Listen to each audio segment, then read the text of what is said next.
Check this out. You're on official Rob Brown lockdown. Yeah. Manufactured locally for the Carolinas. Lockdown. This is the Rob Brown Show. Good morning. Yeah, baby. Welcome in, ladies and gentlemen, the Rob Brown Show on your radio. It is the Fan Upstate, the 4 most electrifying hours in sports talk entertainment you're going to find anywhere on the planet at 6 o'clock in the morning. Starts right now. Howdy, people. How do you do? Welcome in. Great to see you. Hey, talk to you. Have you listening to us and then potentially interacting with the show at some point? Whatever you want to say, it's great to have that. Thanks for being here. Hope you're well. Goodness gracious. Oh, mio, mio. What a day we have got lined up today. What a day we've got lined up. Because college football has been spectacular. We have got the NFL. You know what? Let me just jump right in. First off, I'm Rob. Hi. Second off, that's Alonzo. Hi, Zo. Hello. How are you, man? I am awesome. I'm so glad to hear that. I would like to bring Alonzo in very quickly because I got in this AM and I started putting the outline of the show together. I do most of my prep the night before. And then after I go through and do the prep, the next morning I come in and I put the outline of the show together, which is pointless because we don't ever follow it, but at least it's there. So I come in, I put the outline together, and usually what I try to do is the night before I come up with, here's the things that I want to talk about, but then you've got to put the radio spin on them, right? Like you've got to take, I would like to talk about another rookie quarterback got placed into a dumpster fire of a franchise who has now seen his head coach get fired in his first 1 or 2 seasons. And that is the point that we're going to get to in a conversation later on today. But then you got to spin it for the radio. You got to put a little chef's kiss, a little touch on it to make it more compelling than just going, hey guys, another rookie quarterback got drafted by an absolutely ass-tastic team that got their head coach fired within the first 2 years. And I'd like to give you the list of other quarterbacks that has happened to over the years and see if we notice a bit of a pattern. But how do you say that in what we in the biz call a tease? So I got in this morning. I was putting down the news about not 1 but 2 Monday Night Football games last night with not 1 but 2 shocking results for different reasons. The Washington Commanders had every, not just possibility, it was a probability that they win that game last night, but they forgot how to hand off a football. And Chicago was able to go get the win. By the way, them same Chicago Bears that Rob Brown told you preseason, maybe you want to keep an eye on this squad, 3-2 at this point. So maybe there's a little something there. Maybe Rob knows ball, but the Commanders get the win. But that's not even the shocking thing. Or that was one of the 2 shocking things. The other shocking thing was that Josh Allen, he's down to just 2 now from a record high of 4 back in week 2. That is generous. He got giving him 2. It got hacked. I cut it in half. Dude. He was Josh Allen as of 2 days ago. Now it's just Josh Allen. The rest of this game about a half hour or so ago. He's just Josh again. So I want to talk about what the hell's wrong with the Buffalo Bills. And we will get to that here in just a little while. But obviously, the shocking thing about that wasn't just that the Atlanta Falcons upset the Buffalo Bills last night, because I don't think Atlanta's a bad football team either. The shocking thing about the Atlanta Falcons beating the Bills last night was that they pretty much beat that ass from start to finish.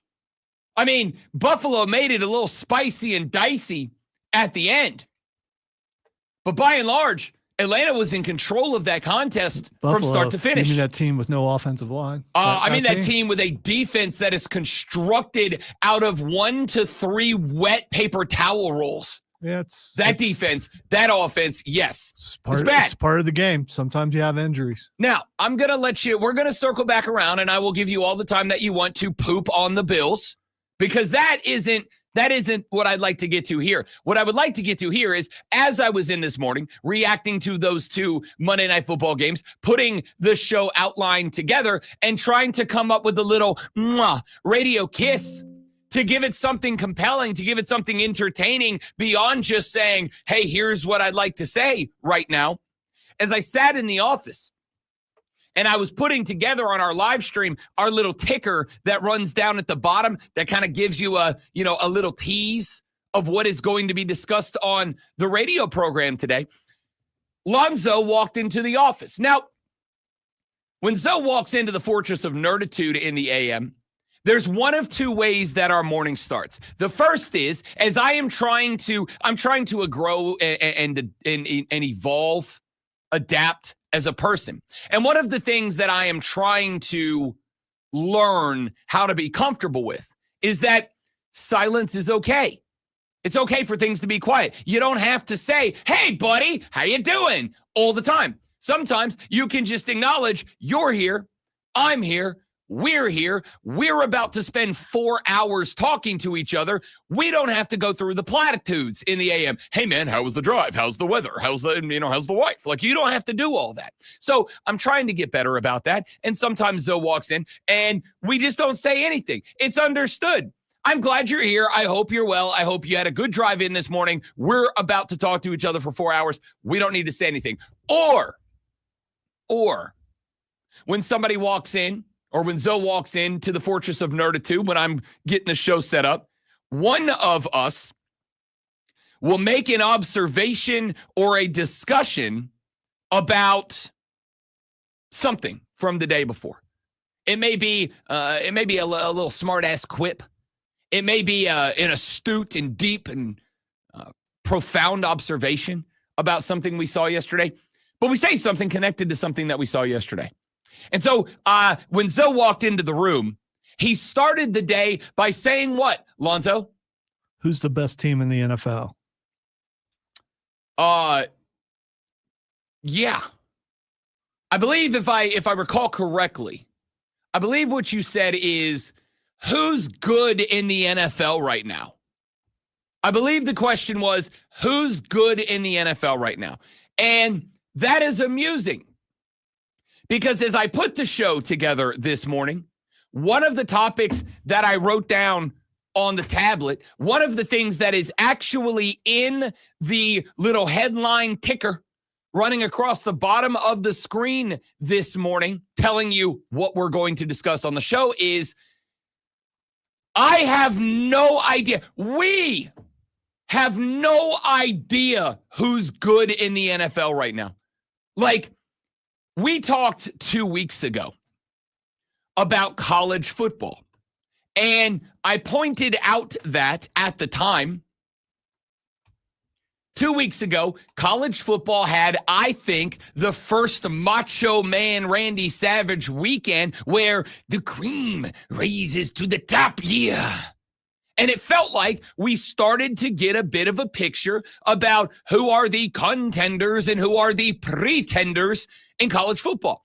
And I think it started to shake out a little bit. We started seeing teams like Alabama. Oh, maybe they're a good team.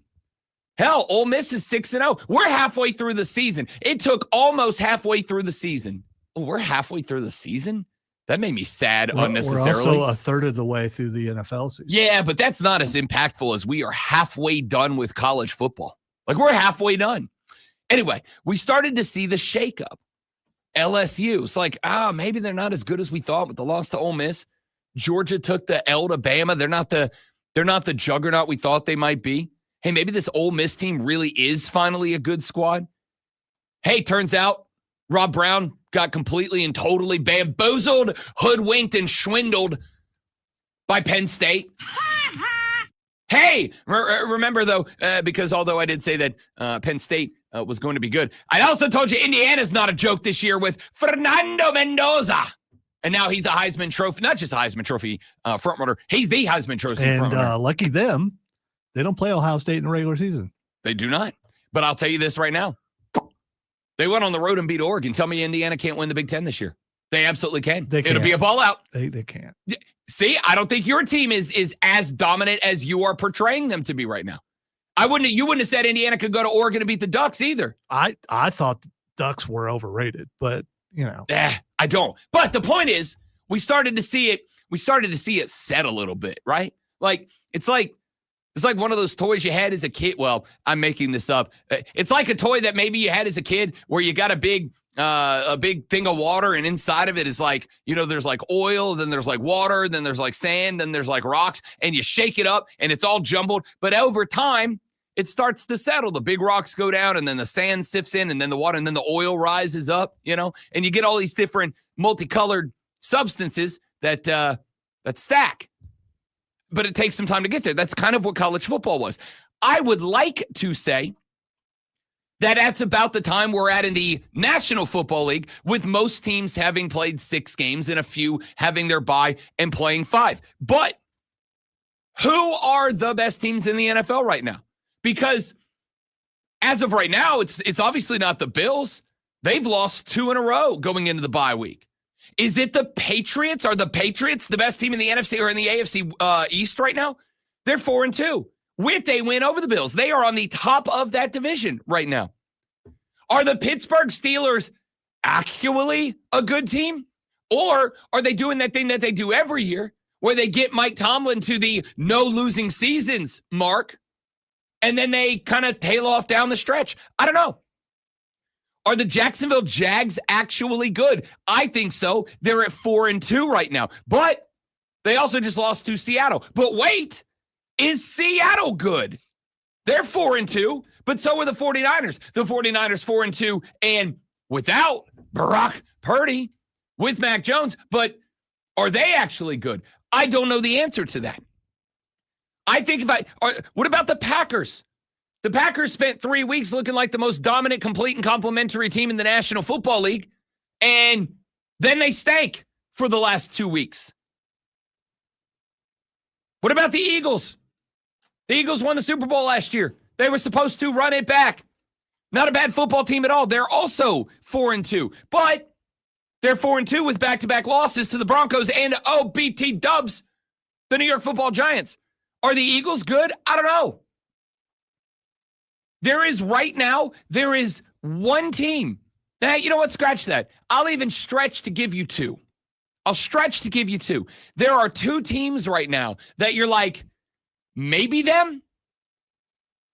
And those 2 teams right now are, as we all predicted, the most dominant teams in the National Football League. As we all predicted.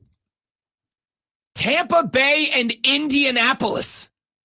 The 2 5-1 teams. As we all knew, the Bucks and the Colts setting the standard and the pace for the NFL. I kind of did predict that. To win the division. You did not see a 5-1 most dominant team in the AFC Colts. Don't tell me you did. To win the division, you've got to be at least dominant in your division, which might make you dominant in the NFL. And that's not why I said you didn't see a dominant in the AFC. So you may have said that. You just finding a way to not let me take some credit. There is no one that thought. I'm giving you credit. You picked the Colts to finish. By the way, I'd like to be very clear. Second in their division. True. So don't sit here and be like, clearly picked them to win the division. No, you didn't, and I didn't either. I did pick Danny Dimes to do well there. You did. I'm going to give you credit because I did pick Tampa Bay to win the division. You said the Colts were, come on. You said the Colts were going to be better than I said the Colts were. That is true. Well, everyone said Atlanta coming into this, and it still could be. You picked the Colts to be better than I picked the Colts. That's fine. You picked them to be second in the division. So, we're not going to victory dance that we nailed it on the Colts here. So I knew ball accidentally? No, you didn't know ball. You had them to come second in the division. Okay. All right. Then they still might. Behind the 2-3 Texans. Right. So, no. It's the NFL. I am curious, though. Have you looked up the odds to see if the odds have shifted as to what it was before? Which one? Super Bowl, AFC Championship? Which ones you want? Super Bowl. Super Bowl odds. I know that they have moved quite a bit. Last week, if I recall correctly, the Buffalo Bills, despite the Week 5 loss, the Buffalo Bills were still the either the favorite or right at the favorites to go to and win the Super Bowl this year. Let's see when this is tough because obviously they haven't posted a lot since last night. Yeah. So let me see if I can get on the BetMGM site, if I can get the live odds as of this AM, because I am curious as well. Like, because the thought for me would be in this spot, the Colts and the Buccaneers are right now the two most dominant teams in the National Football League. But I also don't think there's a snowball's chance that those two teams are the shortest odds to win the Super Bowl. I could be wrong, but I doubt it. After last night, this is as of, no, let me let BetMGM. I got to see what BetMGM updates. This can't be right. They've got the Bills at 6-1, the Chiefs at 6.5-1, the Lions at 7.5-1, the Packers at 8-1, the Eagles at 10-1, the Rams 14-1, the Colts 17-1, the Broncos 18-1, the Chargers 18-1, the Commanders 22-1, and yeah, that's the top of the list. Bucks 18-1. I don't know. The point here is, I don't know who the best teams in the NFL are right now. The NFL is topsy-turvy. This is what people wanted, right? They wanted parity. They wanted this. They wanted that anybody has a chance, except for a couple. There's still a couple of teams that's no offense. There's still a couple of teams there's no chance. But this is what people wanted. This is mine. Rob is raising his hand. Mine. There's still, this is what people wanted. They wanted parity. They wanted to be able, it's not the same teams winning every year. And you know what? It very well could still be Kansas City and Philadelphia in the Super Bowl. Absolutely could. There's a lot of football left. And the best teams, obviously, are going to be the teams that improve and figure it out as we get closer to the end of the year. But at the same time, we're 6 games deep. We're 6 of 17 games deep. And a couple of the dominant AFC teams that are supposed to be the teams, like Buffalo, like Baltimore, they just do not look good. And I know it's injuries is a lot to do with it, but it's not everything. They just don't look good right now. I think that's kind of the point, is the teams that we thought, let's talk consensus. The consensus was the Buffalo Bills were winning the AFC East, right? That was the consensus. There's no they're tied with the Patriots. Not just tied with the Patriots, they're actually not tied with the Patriots because the Patriots beat the Bills last weekend. They're both 4-2, but the Pats have the tiebreaker. They are on top of this division. And it's not like it's week 3 and there was a stumble out of the gate that threw all this into flux. They're 4-2. We're 6 games deep. We are a third of the way, more than a third of the way through the season. And they're on top. It was for sure. I'm not going to say consensus, but like overwhelmingly, the Baltimore Ravens were going to go win the North again. They're 1-5. The Steelers 4-1. And I'll keep it a buck. The Steelers are 4-1. They look good. They don't look dominant.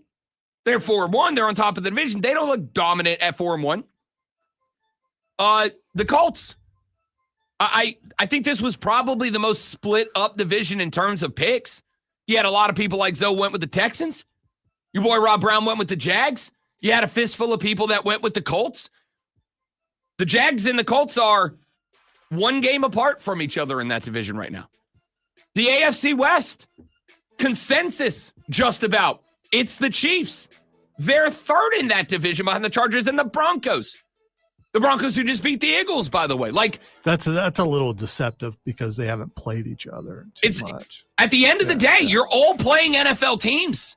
No, right? I mean, like this is in the division, they haven't played each other very much. You're all playing NFL teams. Right. Like this ain't college ball where it's like, well, we're 12-0. Yeah, but you're 12-0 in the Big 12. I know. I'm just saying they've only. I get what you're saying. You're defending your squad. I respect. They only played 1 team in the AFC West so far, and that was. And what Chargers. happened? They lost. That's it. You see what I'm saying? Okay. Like right. there's not there. This NFL season is spectacular. Like it's awesome because at this point, every game at least is compelling to the narrative. At this point, I do not think that you would have talked me into before last night. Rob Brown, you better scratch your plans and be ready for the big Buffalo-Atlanta contest. But now it's like, bro, can anybody beat anybody except the Saints who can't beat anybody?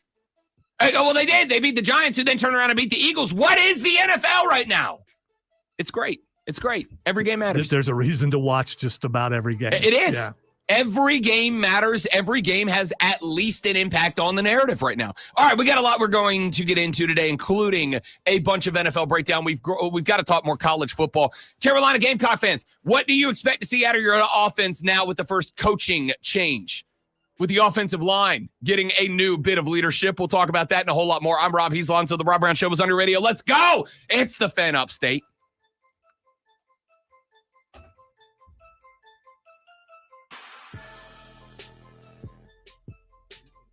Morning, Zach. Welcome in, big dog. It could be that, Zach. It could be Baker versus Danny. It absolutely could be. Oh, do you understand? You understand how much fun your boy Rob Brown's going to have with the franchise versus QB and franchise QB conversation if Baker and Danny Dimes were the guys? Usually, that might be the only thing we talk about for that entire 2 weeks. Usually, if a team I pull for is not in there, I just don't care. But that I'd want to watch that. I don't think that's going to happen, but I still want to watch that. Just the storyline alone. Hell yeah. All right, guys, stay right there. We'll be RB.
I'm glad you corrected yourself. Indiana Jones, you're right, Zach, which is a much better nickname anyway. Indianapolis Jones. We're going to ping around the NFL a lot today.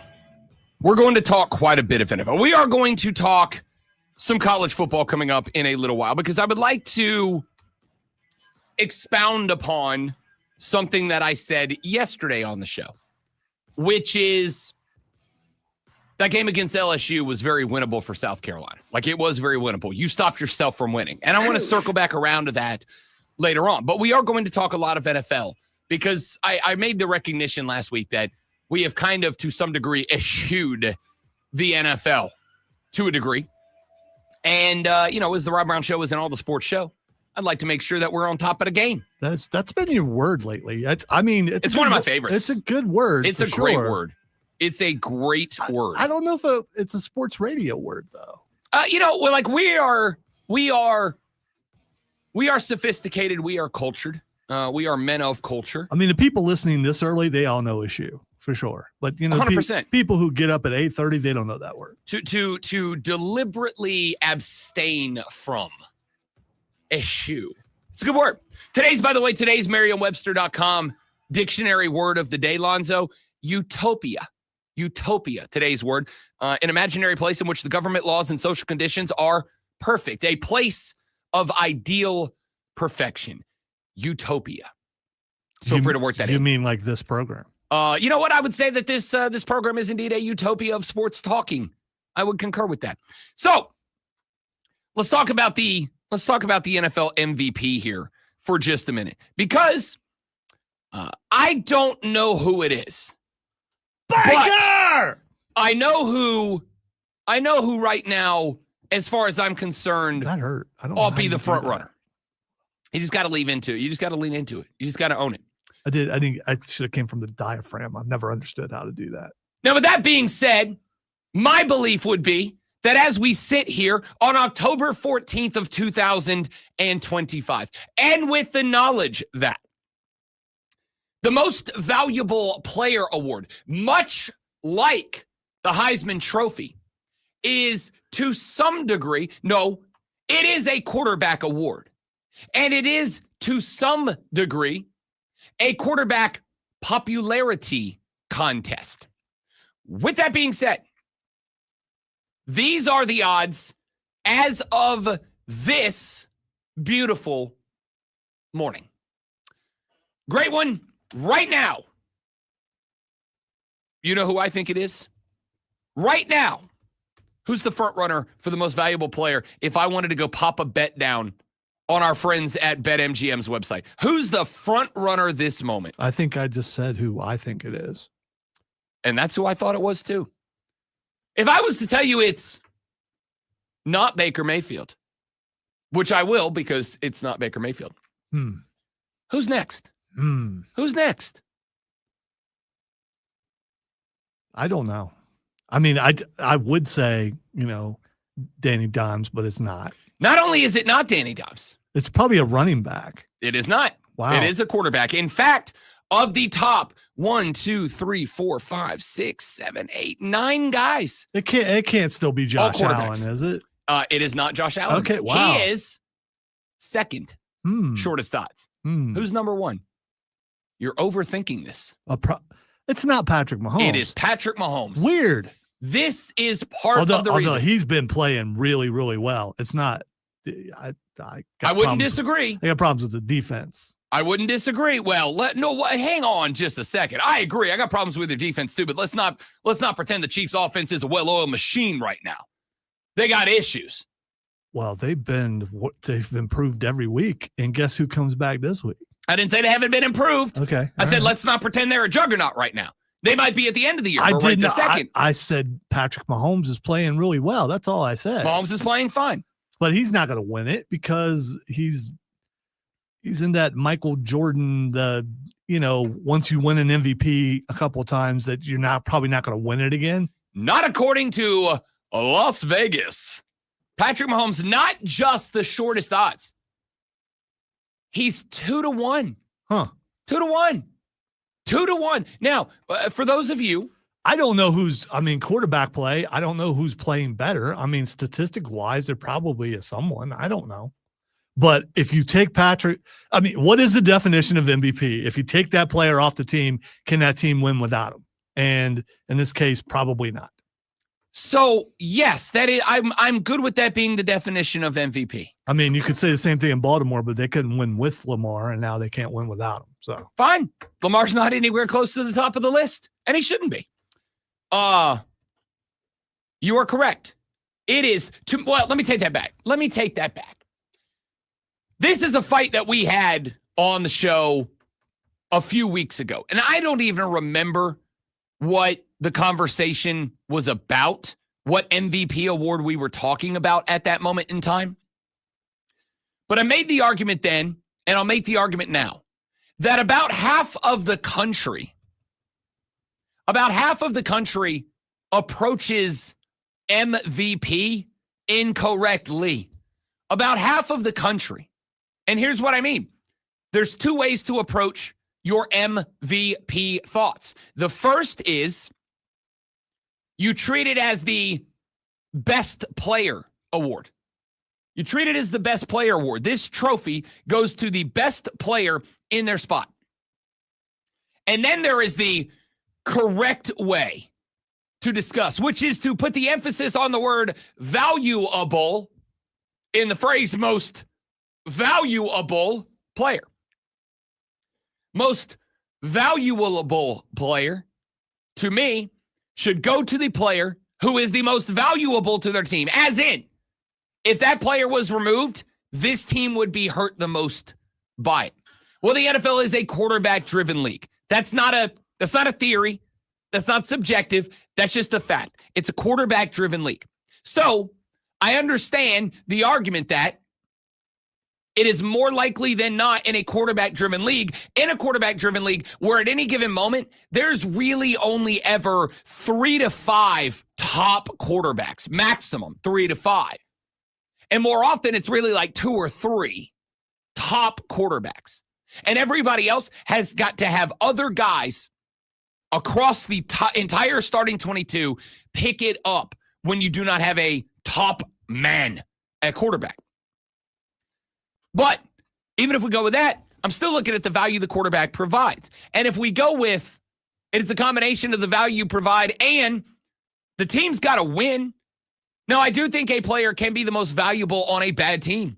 I think we talked about this, Nikola Jokic for the Denver Nuggets. Different sport, I am aware. Premise remains the same. We had on BetMGM Network last year in the run-up to the NBA playoffs when we were really getting into the discussion about the NBA MVP award. I had a gentleman on from Denver on our Saturday morning show. And we were talking to him about Nikola Jokic's ability to win another MVP. And we were talking about voter fatigue and why voter fatigue is dumb and bad, and I hate it. And he said, do you know why Nikola Jokic is the MVP? And I said, why is that, random guy in Denver who covers his team? He said, because I will tell you, as a fan, as a reporter who covers the team, and as a lifelong fan of the Denver Nuggets, without Nikola Jokic, this is not even a wild card team. Without Nikola Jokic, this team is drafting top 10 in the NFL or in the NBA next year. Without Nikola Jokic, this team is a maybe a 30 to 40 win team without him. With him, they're a 50-plus win team who is going to the playoffs as a top seed. Without him, they're not only not going to the playoffs, without him, they're drafting in the lottery next year. That's how bad it is. Mahomes and the Chiefs are 3-3 and in third place in their division. Baker Mayfield and the Bucs are 5-1, running away with that division, beating everybody right now, and he is the third shortest odds behind 3-3 Patrick Mahomes, 4-2 Josh Allen, who lost to the Pats and the Falcons in back-to-back weeks and ain't first place in the division that he was a consensus pick to win. I don't know if you knew this or not, but I'm a Chiefs fan. I'm actually, look at the back of my shirt. He's literally wearing a Mahomes shirt right now. And who did I pick for MVP? It's got to be Baker. Right, it's Baker. I don't understand that. And when I'm saying that Mahomes is playing really well, he is. But MVP right now is Baker Mayfield. Baker Mayfield 3.5 to 1 behind Mahomes at 2 to 1. Josh Allen at plus 275. Baker Mayfield plus 350. You ready for what's even more fun? Mahomes 2 to 1. Allen plus 275. Baker Mayfield 3.5 to 1. Jared Goff has the fourth shortest odds at 15 to 1. It's a little bit of a jump there. That's a cliff. That is a Bugs Bunny run off the side, hold up a sign saying, uh-oh, and fall off the cliff. Jared Goff, 15-1. Matt Stafford, 16-1. Jordan Love, 18-1. Drake May, 18-1. Justin Herbert, 20-1. 20-1. Danny Dimes, 30-1.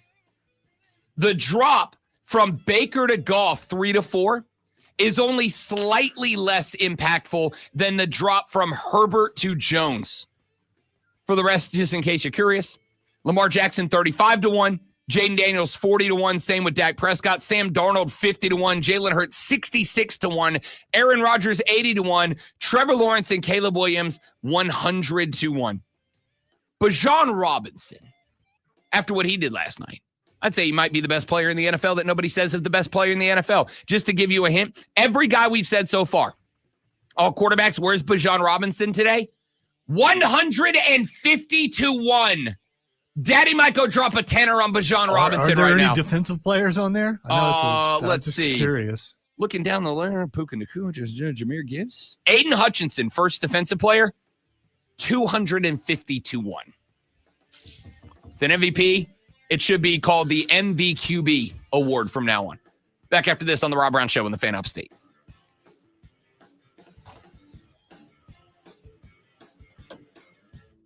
Jacob, it's both. I mean, it is who Vegas thinks will win in the end, not win the Super Bowl, who wins the award, but it is also statistics. These odds will change on the daily. A lot of them are record impact. A lot of them are performance impact. The other one is based on how people have bet, right? It's not how people are betting. It is how they have bet. If Patrick Mahomes got a buttload of money thrown on him at the beginning, preseason, then his odds will stay naturally inflated to some degree, which is what I suspect happened. Y'all stay right there. I got to load some audio. We'll be right back.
on the radio program this morning. The NFL is wild right now, dude. It's just wild right now. So we had 2 games last night in Monday Night Football. And at the conclusion of those 2 games, and I will go ahead and acknowledge, I was not as locked in on these 2 games as I ordinarily am on Monday nights because we had both AL and NLCS games going on last night at the same time. And we will get into those series a little bit later on. One of them might be a series. The other one already isn't. Seattle goes to, who are they playing? Toronto. No. I hit the wrong button. I hit the wrong button. No, that's later. No, I hit the wrong button. Later. I was trying to hit this. Bro. Because you were struggling there for a second. Yeah. Seattle goes to Toronto. Remember, it is a best of 7, but it is a 2-3-2 format. 2 games at the top seed, 3 games at the lower seed, and then 6 and 7 at the top seed. So Seattle goes to Toronto and takes both games, meaning that Seattle needs to win 2 of 3 at their own crib to put the series away. If they drop one of them, they're fine. If they drop 2, then they'll have 1 to win 2 in Toronto to wrap up the series. On the flip side, let me tell you why I'm afraid of the Dodgers right now.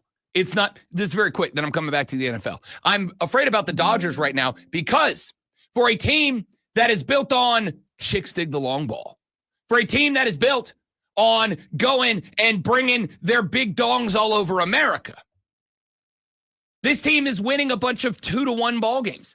This team is winning a bunch of 1-0 ball games. This team is winning a bunch of 1-run ball games. If that team, again, comprised primarily of a bunch of dudes with big dongs, just hitting homers everywhere, can go win a bunch of 2-1, 3-2, 1-0 games, they're deadly, dude. They're deadly. We'll come back to baseball later on in the show.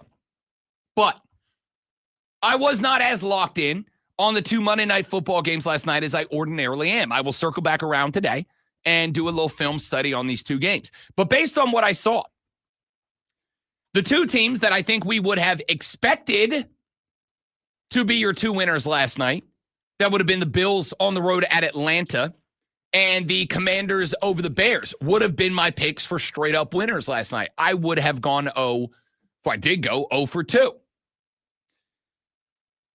And yet, they both lost.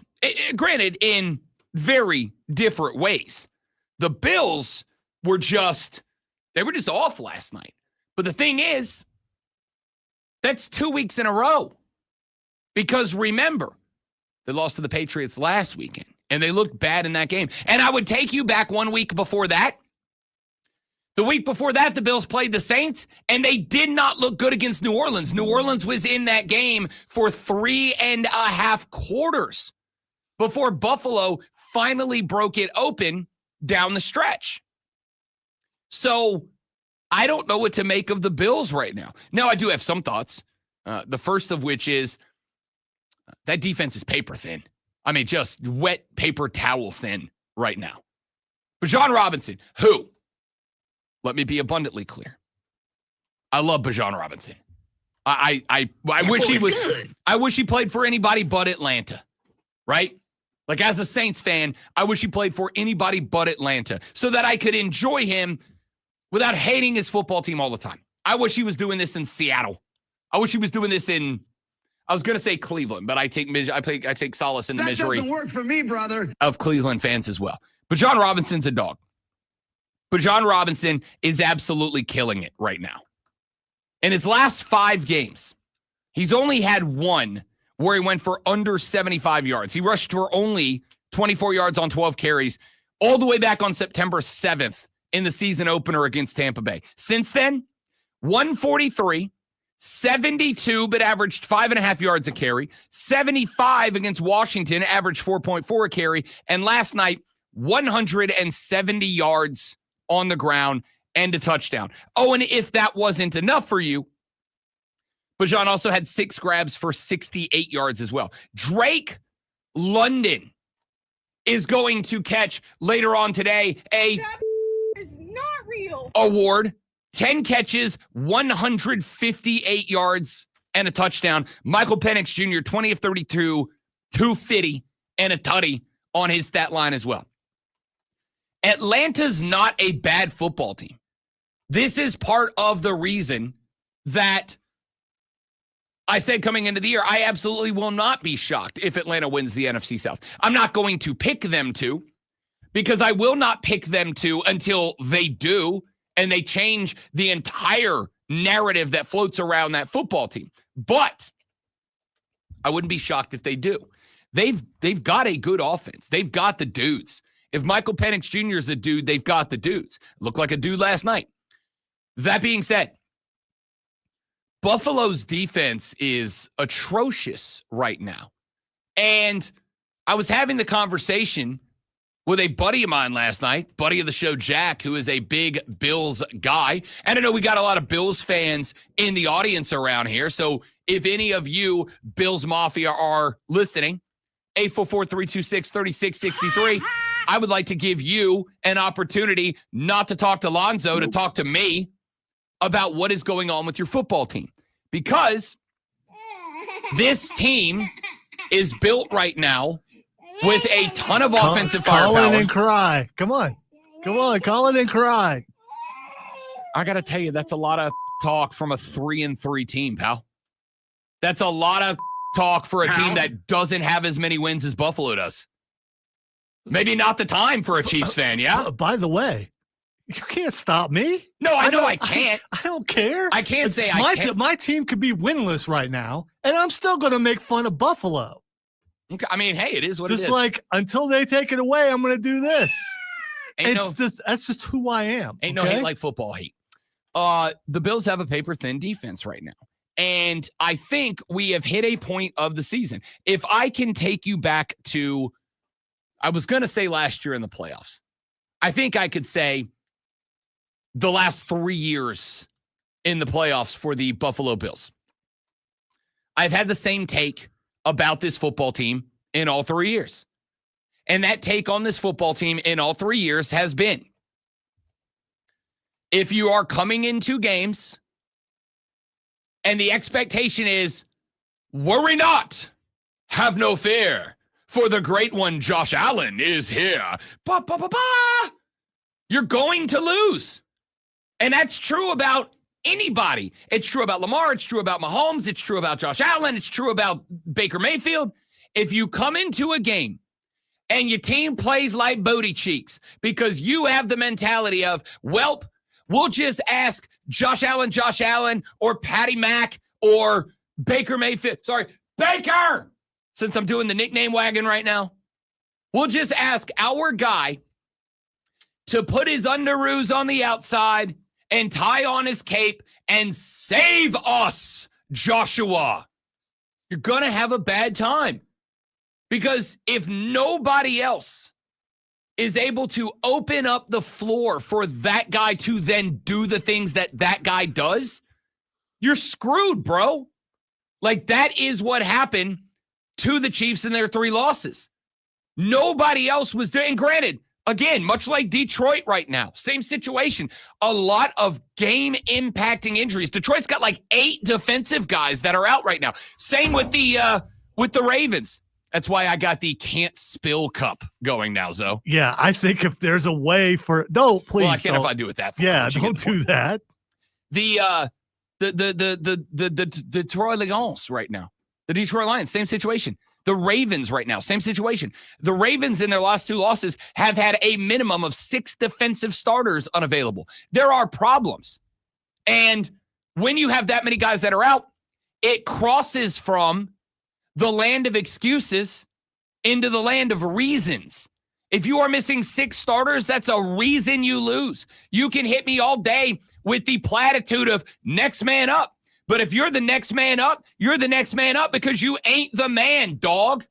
I'm trying to make your team look better. By the way, we weren't even talking about my team. We are talking about your team. We're talking about the Lions. We're talking about the Ravens. We're talking about what happened to Buffalo last night, I thought. We're talking about that. I'm talking about everybody in the NFL there are a lot of teams Sounds like right you're now trying to deflect off the fact that Buffalo's not very good. No, see, you're again, like, you're taking the opportunity to dunk on Buffalo. That's fine, but your team's in the same boat. Nah, they're not. This is the same. If somebody came in here this morning and said all the same things about your team, they'd still be true, and you'd get upset about it. I don't be know. like, oh, everybody's hating on us.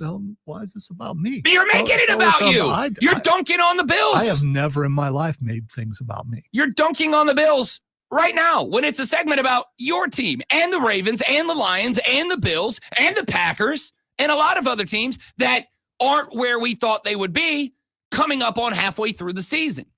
So dunking on a team that you don't like, that's football, baby. I don't disagree. That's what you do. But this is one of those spots where we separate from Rob Brown's not a fan, Lonzo is a fan. Like, this ain't a fan take. This is an analyst take. Like, this ain't a fan take. This is here's what's happening objectively. You know what it could sound like that there's a team that was projected to do really well. They did not last night. And so you group them in with a bunch of other teams to try to lessen the fact that they are not living up to expectations. Neither are you. Those other teams may be, but those teams played Sunday, and we're talking about the teams who played on Monday. But it's all part and parcel. Is it? Yes. Mm-hmm. It's every team that sucked in week 6. You would think that you would take the opportunity. Wait, your team didn't suck in week 6. Your team played well. Wait. I get it. I understand why this is taken, because Atlanta won. That's what this is. That's because you hate Atlanta. Atlanta won. They beat Buffalo. No, see, again, so you don't want to. Okay, your inability to not take off your fan cap doesn't mean I have that inability. All right. I not just take. That is that's my bread and butter. That's my pride and joy. That's You're my the baby only boy. one wearing a hat in the room. I'm just saying. It's a metaphorical hat. So, with that being said, I think a good part of the reason that the NFL looks as wonky as it looks right now, and there is not a clear separation from anybody to anybody. I mean, yes, we know the teams that are at the bottom of the barrel. We know the teams that aren't going to do anything. Who that said they're going to beat them? All right, now you are making it. Now you are going too far. Now it is personal. Well, that's what you were doing. Yes, my team sucks. We all know it. We know my team sucks. We know the Giants. Well, actually, I was going to say, do we know the Giants suck right now? We don't. They're 2-4, but we don't know they suck. They are the most entertaining 2-4 team out there. Yeah, they're 2-4. The Bears don't suck, as I tried to tell you. The Bears don't suck. They don't suck. They just won last night. If you're going based on what happened last night's the priority, the Bears just beat the Commanders. They did. And the Commanders are a good football team. Are they? Yes. Okay. Yes, they are. They're 3-3 just like your team. Why do you always come back to that? I just don't. Here are the teams that suck right now. The Dolphins suck. The Jets suck.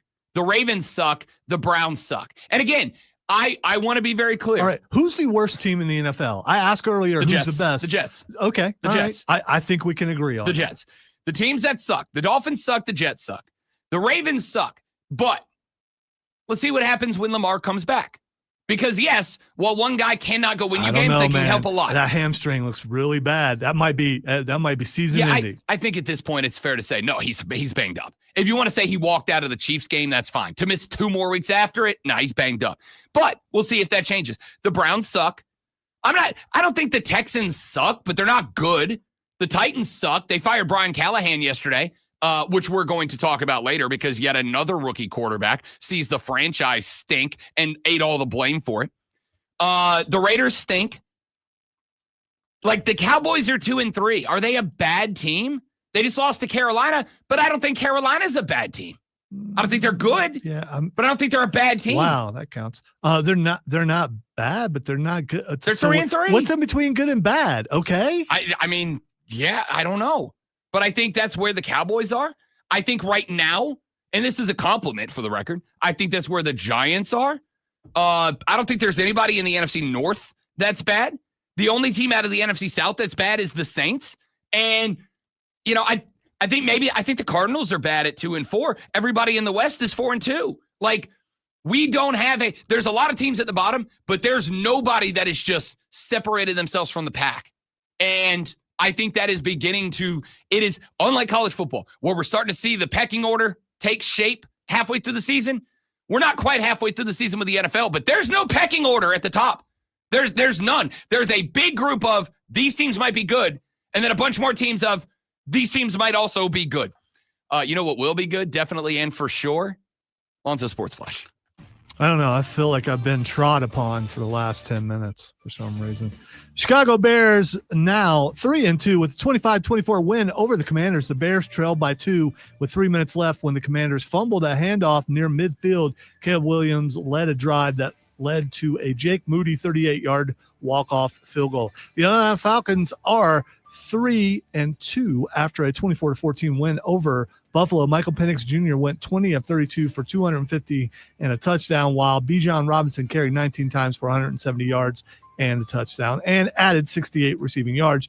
Josh Allen threw 2 touchdowns but was picked off twice, including a late game takeaway that sealed the Falcons' win. Seattle Mariners are up 2-0 in the ALCS after a 10-3 win over Toronto. Logan Gilbert gave up all 3 runs in just 3 innings. Seattle got 3-run homers from Jorge Polanco and Jorge Rodriguez, and a 2-run shot from Josh Naylor.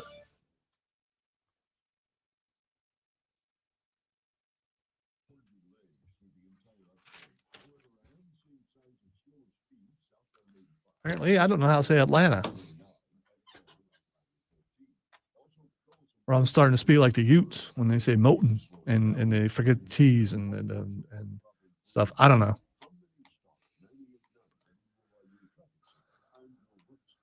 I'm going to go scataboo the wall with my head and then I'll feel better. That's what I'm going to do.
The Rob Brown Show back on your radio. It's the Fan Upstate, the foremost electrifying hours of sports talk entertainment you will find anywhere. Ladies and gentlemen, Rob Brown, the great one, Lonzo and you.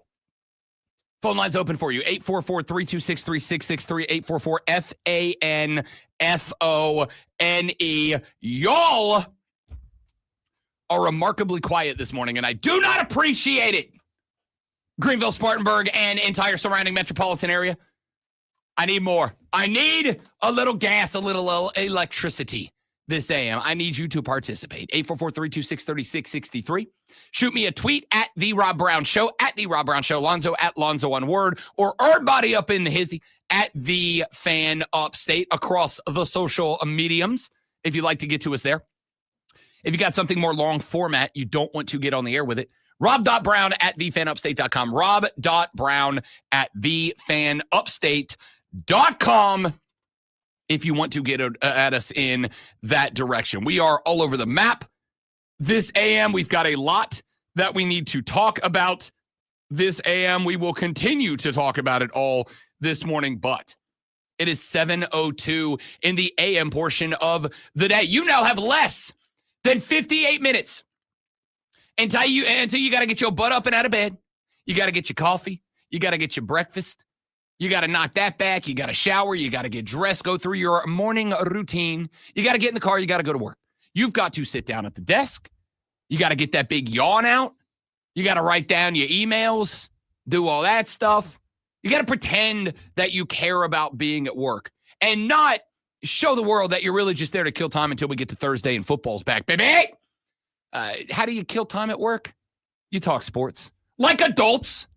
You walk down the hallway, you go to the break room, you stand over in that dark, not well-lit corner where the boss can't see that you're just killing time, earning a paycheck until Thursday rolls around, and you talk sports.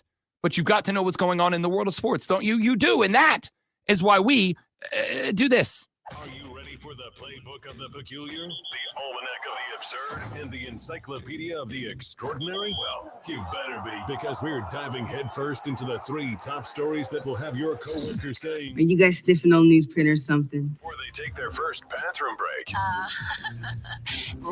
Here we go. Welcome to the water cooler cheat sheet on the Fan Upstate. Ask and ye shall receive. Text line open. I said y'all are too quiet. I need you in the game. I got 2 texts right out of the gate. Lefty Tiger wrote the show. He said the Falcons have got me rethinking about jumping ship. Where did this team come from? Exclamation point, exclamation point, exclamation point. That's the team, Lefty Tiger, that Rob Brown said I wouldn't be shocked if they win the division. I'm not going to pick them until they do that, but that's the team I thought we were going to see. Yeah, and I think you'll see more of it. I don't think I get too happy that we're playing a lesser team in Buffalo. We'll see what happens when they play a more competitive NFL team. Texas said, I'm sitting here drinking my coffee, just trying to wake up. Rob, I don't have any cohesive thoughts yet. You know what? I understand that. I got to tell you, I have to get up to be ready at 6. I have to get up at 3:45 a.m. And usually, I'm almost ready to go at 6 a.m. As I think anybody who listens to the show, any 6 a.m.ers out there are very aware. Some days are worse than others. Texas said, I saw an article where Matt Rule is denying he would ever leave Nebraska for Penn State, but they're saying he's the front runner. What are your thoughts? Don't worry, Texter. I'm getting to that in mere moments. Yeah, he's actually addressed it. He did, and we're going to talk about that. And a texter said, I was yawning, as you said, to get that big yawn out. It's 6 a.m. Yeah, it's completely forgivable. So was I. That's why he did it. Yeah, that's why I said that. Lonzo was over there with his jaw unhinged like a boa constrictor trying to get one out. I had my mouth covered. Thank you very much. Item number 1. It is the American and National League Championship Series taking place right now. And both games played last night. It was game 2 in the American League Championship. The Seattle Mariners were able to steal game 1 on the road at the Blue Jays, the 1 seed v. the 2 seed on the ALCS side. The Mariners stole both games away from Toronto in Toronto, which means that they head back to Seattle. It's a 2-3-2 format, meaning the next 3 games are all in Seattle, Washington. And it also means that the Mariners must win just 2 of those 3 to punch their ticket to the World Series.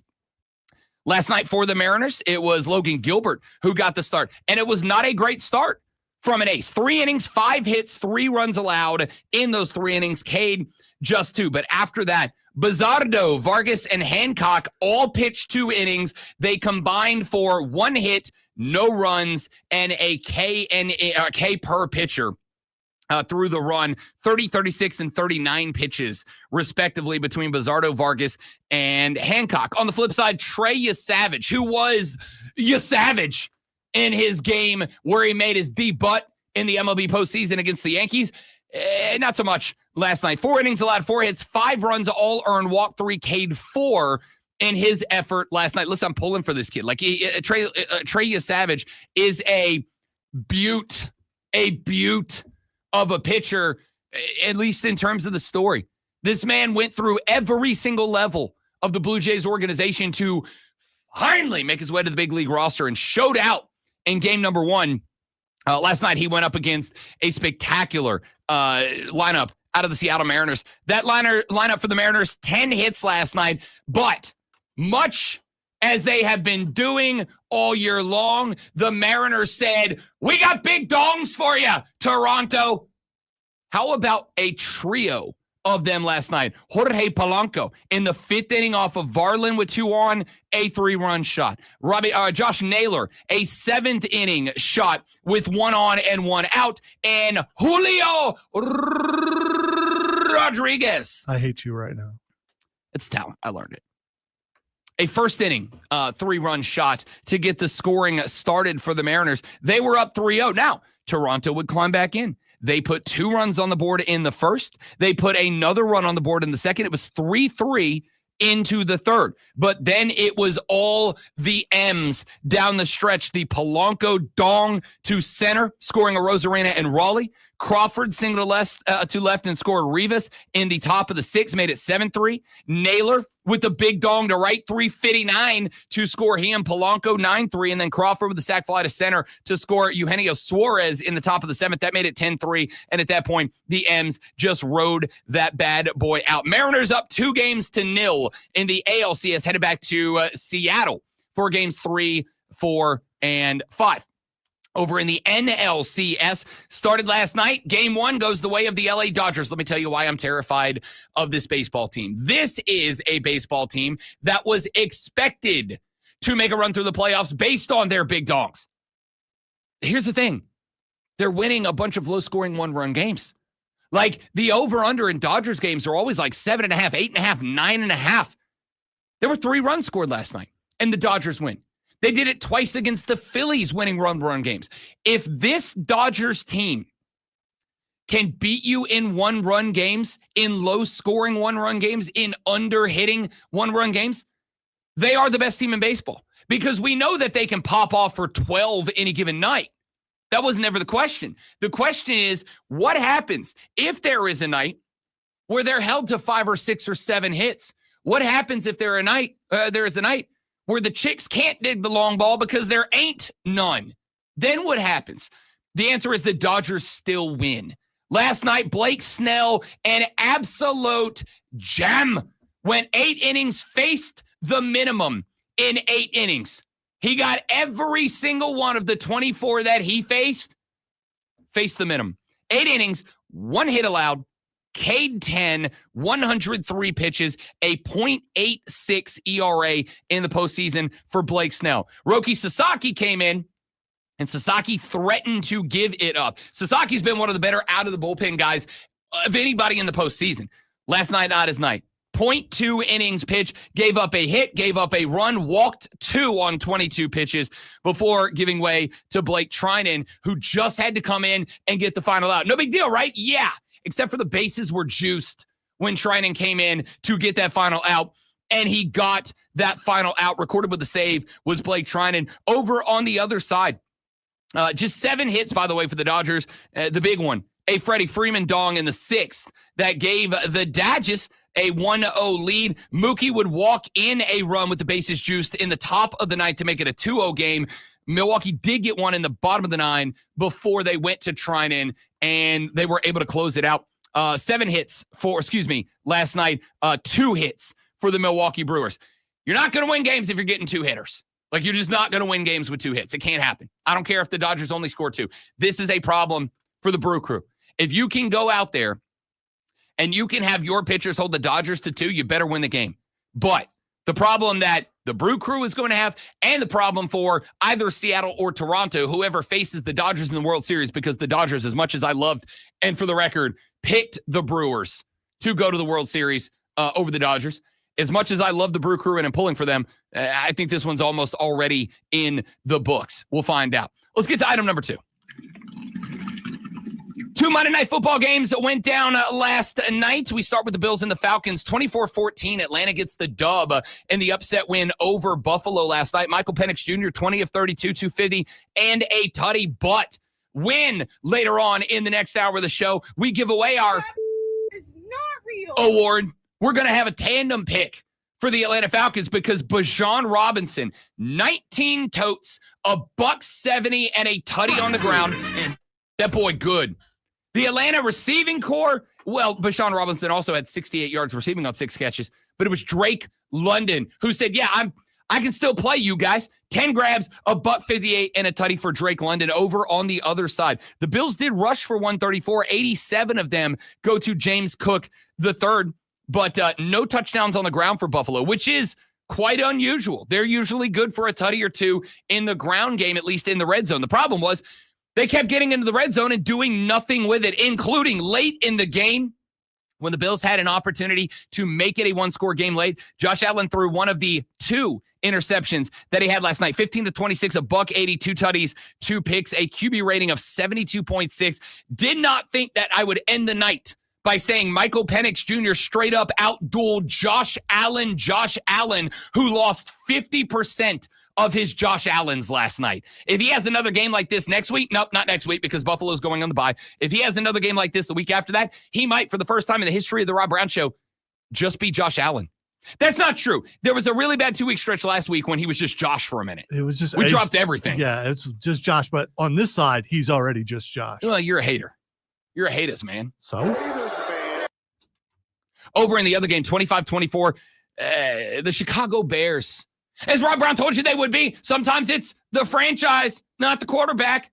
The Bears might not be a bad team. 3-2 on the season after a 25-24 win over the Washington Commanders. Caleb Williams, 17 of 29, 252, and 1 touchdown last night. On the flip side, Jane Daniels, 19 of 26, 211, 3 touchdowns, but was picked off one time. DeAndre Swift was the game changer in this one. 14 totes, a $108 on the ground for DeAndre Swift. He also had 67 receiving yards and an aerial tutty in this one. On the flip side, Washington had this game won. They had this game in the bag. They had this game wrapped up, but Daniels to Krosky Merritt late in the game. They call him Bill. Late in the game, a botched handoff resulted in a fumble recovered by the Bears. The Bears went from the 50 down to a 38-yard field goal and watched their boy, Jake Moody, send everybody in Chicago home with a good Moody by knocking down the 38-yard walk-off. The Commanders, 25-24 fall to the Chicago Bears last night. Let's get to item number 3.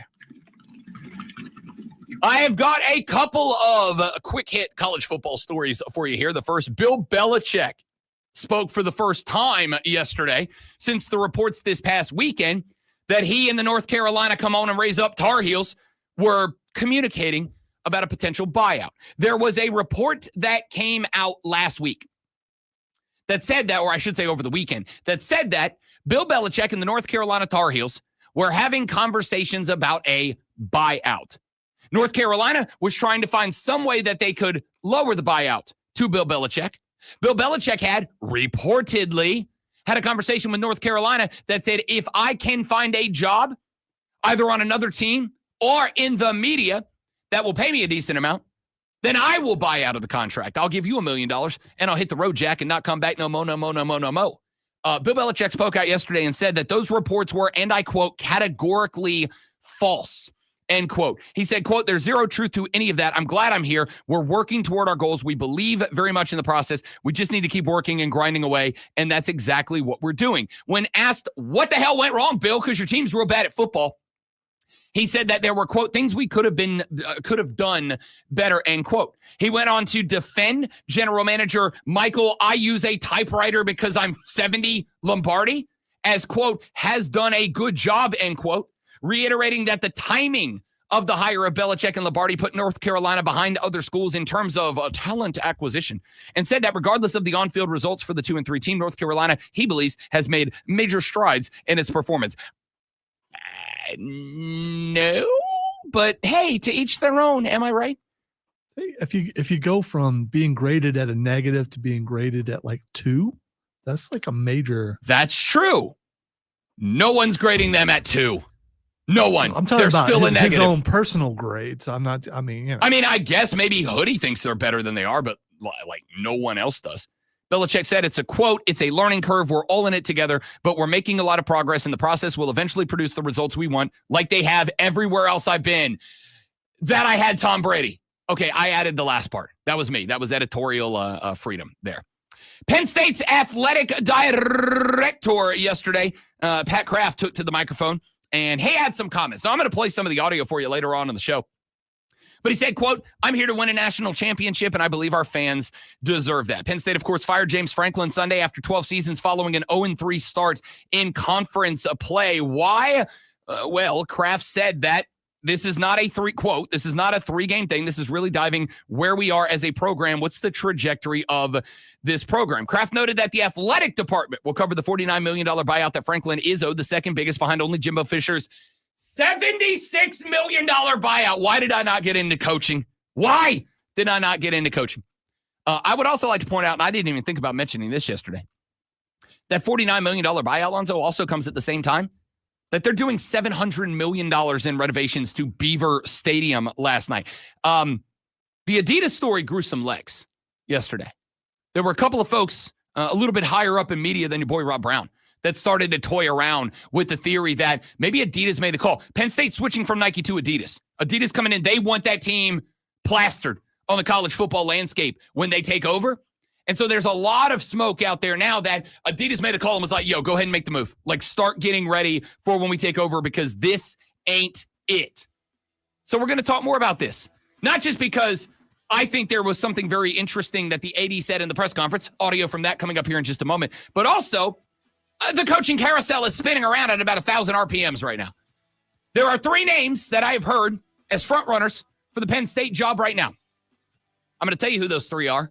And I'm going to tell you why. As much as Penn State thinks that they are the blue blood, the definition of what college football is aspiring to be, Penn State can't have Curt Cignetti. They can't have him. And I'll tell you why, because I think it actually says something about the college football landscape in its entirety. I'll talk about that next on the Rob Brown Show in the Fan Upstate. I will. All right, guys, stay right there. I'll be right back. Got to do a live read, and then we're coming back to your comments next.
The Rob Brown Show is back on your radio. It is the Fan Upstate. Rob Brown, the great one, Lonzo, and you.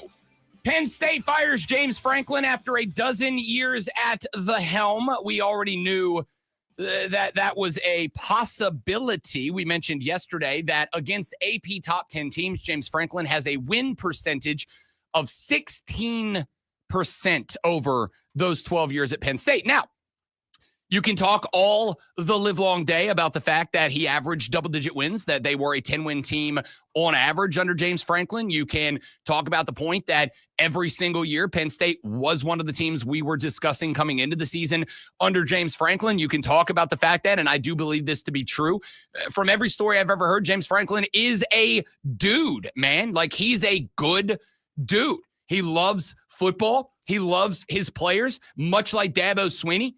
I have yet, though obviously not nearly as many of them as Clemson bros, in all the years that I have been doing this, I have never met anybody who has had any connection to James Franklin, who has had a negative word to say about the guy. Relentless optimist. I appreciate that.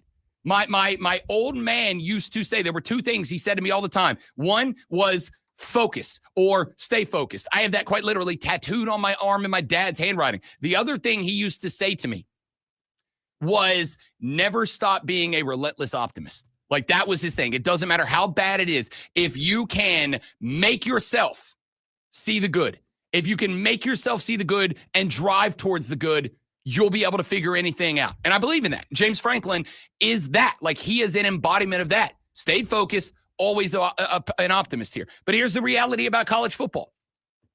Whether you like it or not, the end game is championships for the big schools, right? I heard, and y'all know I love Josh Pate. I love Josh Pate. I think he does a stellar job. I think, and I mean this, I think Josh Pate is the best thing going in college football right now. I think he is right now, as far as I'm concerned, Josh Pate is the voice of college football. And that takes a lot for one broadcaster to say about another broadcaster. I think Josh Pate's the best thing college football has going for it right now. I think he has well-reasoned, well-thought-out takes. They are not hot takes. He has fun doing the job, but he knows ball and he takes it seriously at the same time. It is everything that I do my best to embody when I talk about college football. We're going to have fun. We're going to goof off. We're going to bring some electricity to the mic. But at the same time, people take it seriously. And so while I like to have a good time and goof off, I'm also going to take it seriously.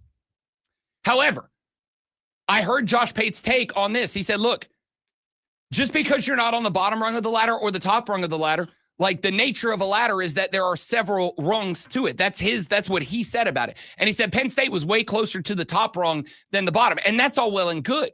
But the reality is, whether you like it or not, championships are the goal. That's the goal. And we can say anything we want about producing quality young men. But we have had some really good men who have brought great leaders out of the program fired because they don't win. That is the goal. Now, if you want to try to change that, have at. That's on you. I'm going to tell you, you are not just up against the brick wall. You're up through like Fort Knox between you and change it to where it's not about winning first. That's the mentality. And it is certainly the mentality for teams that are at the top of their conferences like Penn State. The reality is, Penn State fans were tired of being 10-2 and never getting a Big Ten title, never winning a national championship. They great. It is the exact illustration of the old catchphrase, always the bridesmaid, never the bride. It's what was that movie? 27 Dresses. Penn State was 27 Dresses. Rob Brown, listen. Really? Yes. It's a great movie. It's a great movie. I don't care what you say. It's a great movie. I love that movie. It's a great movie. Judge me. Right. So, Penn State was 27 Dresses. There was a joke going around for a very long time that Rob Brown was a combination of two of my favorite movies, 27 Dresses and Good Luck Chuck.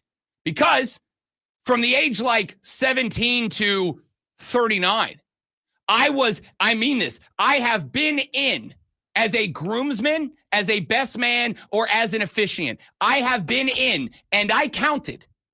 And I'm adding, because I'm in 2 next year. When I'm done with those 2, I will have been in, Lonzo, 26 wedding parties. 26. That is a testament to your ability to make friends. 1,000%. I was in 24 weddings before I had my own. I was 3 away from literally being 27 tuxes. They're going to make a movie about me. And good luck, Chuck, because I had a very long string of women that I dated that married the next guy that they dated. Like I was on a heater there for a few minutes. It was a running gag. That's Penn State. That's Penn State. They've been in 24 weddings and they ain't got married yet. At some point, you got to go, I got to change me. It's awesome that all these people think that I'm a great friend.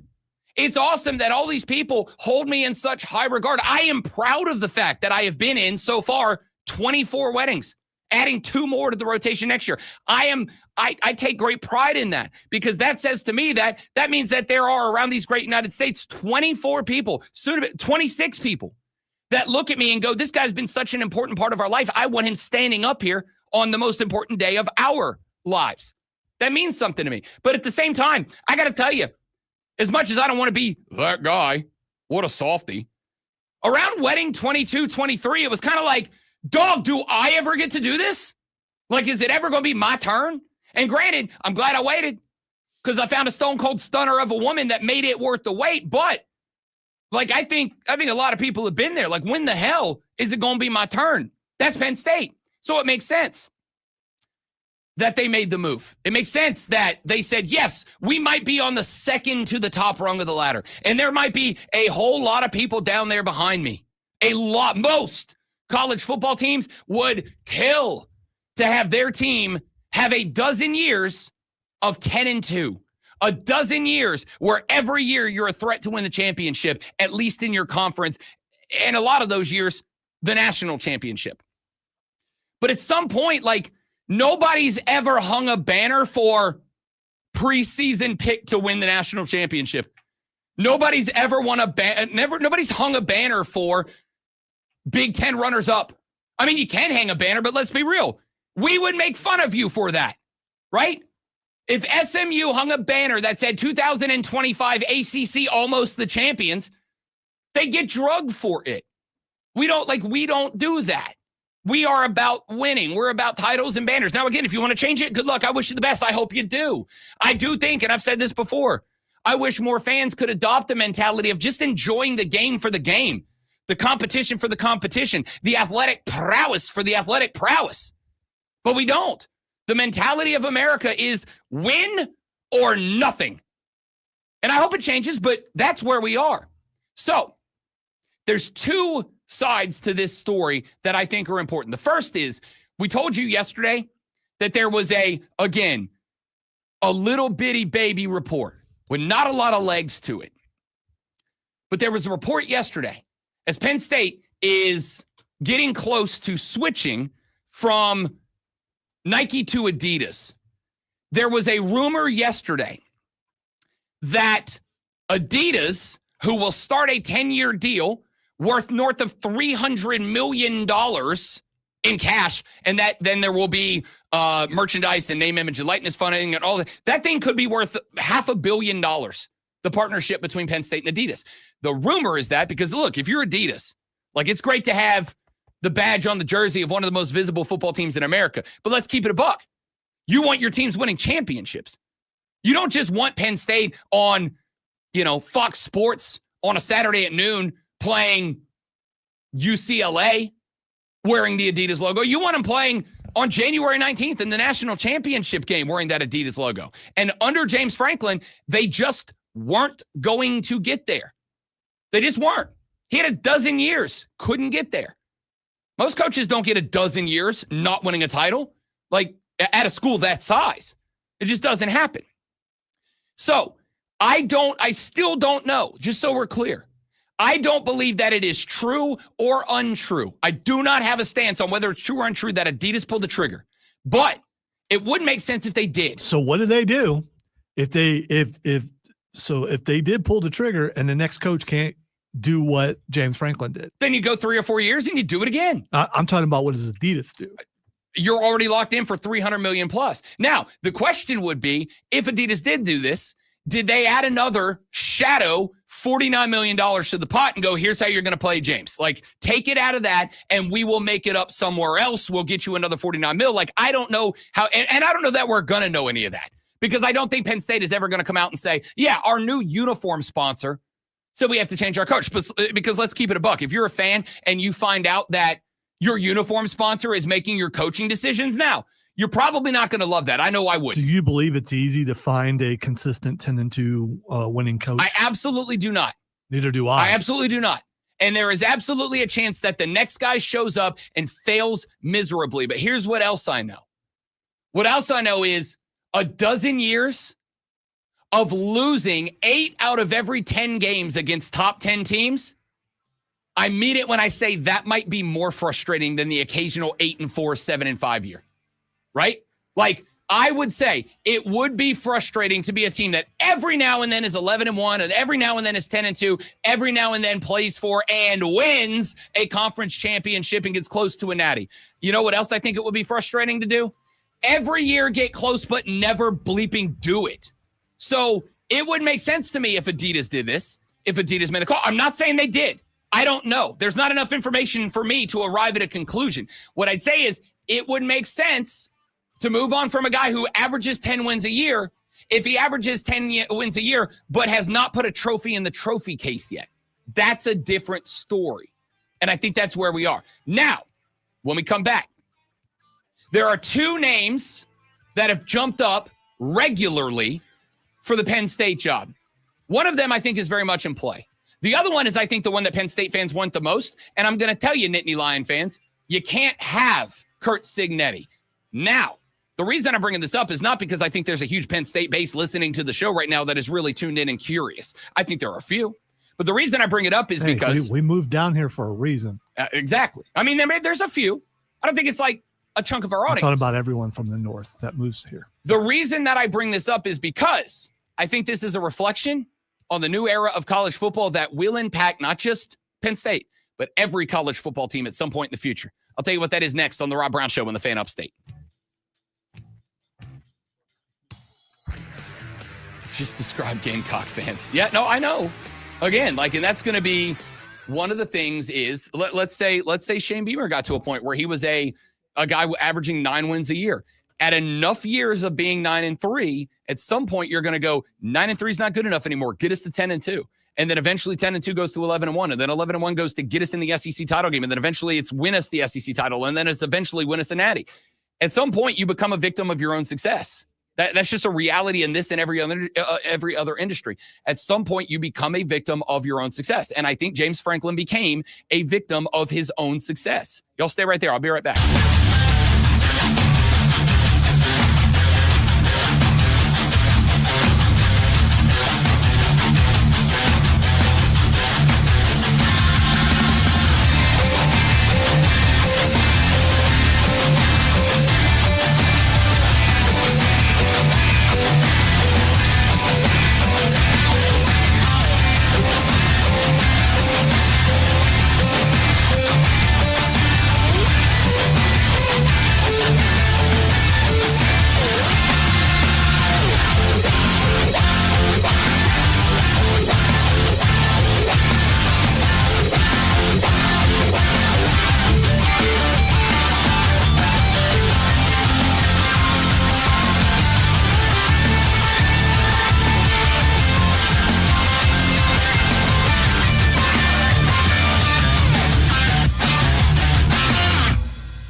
Before you math, always think, what would Scott Steiner do?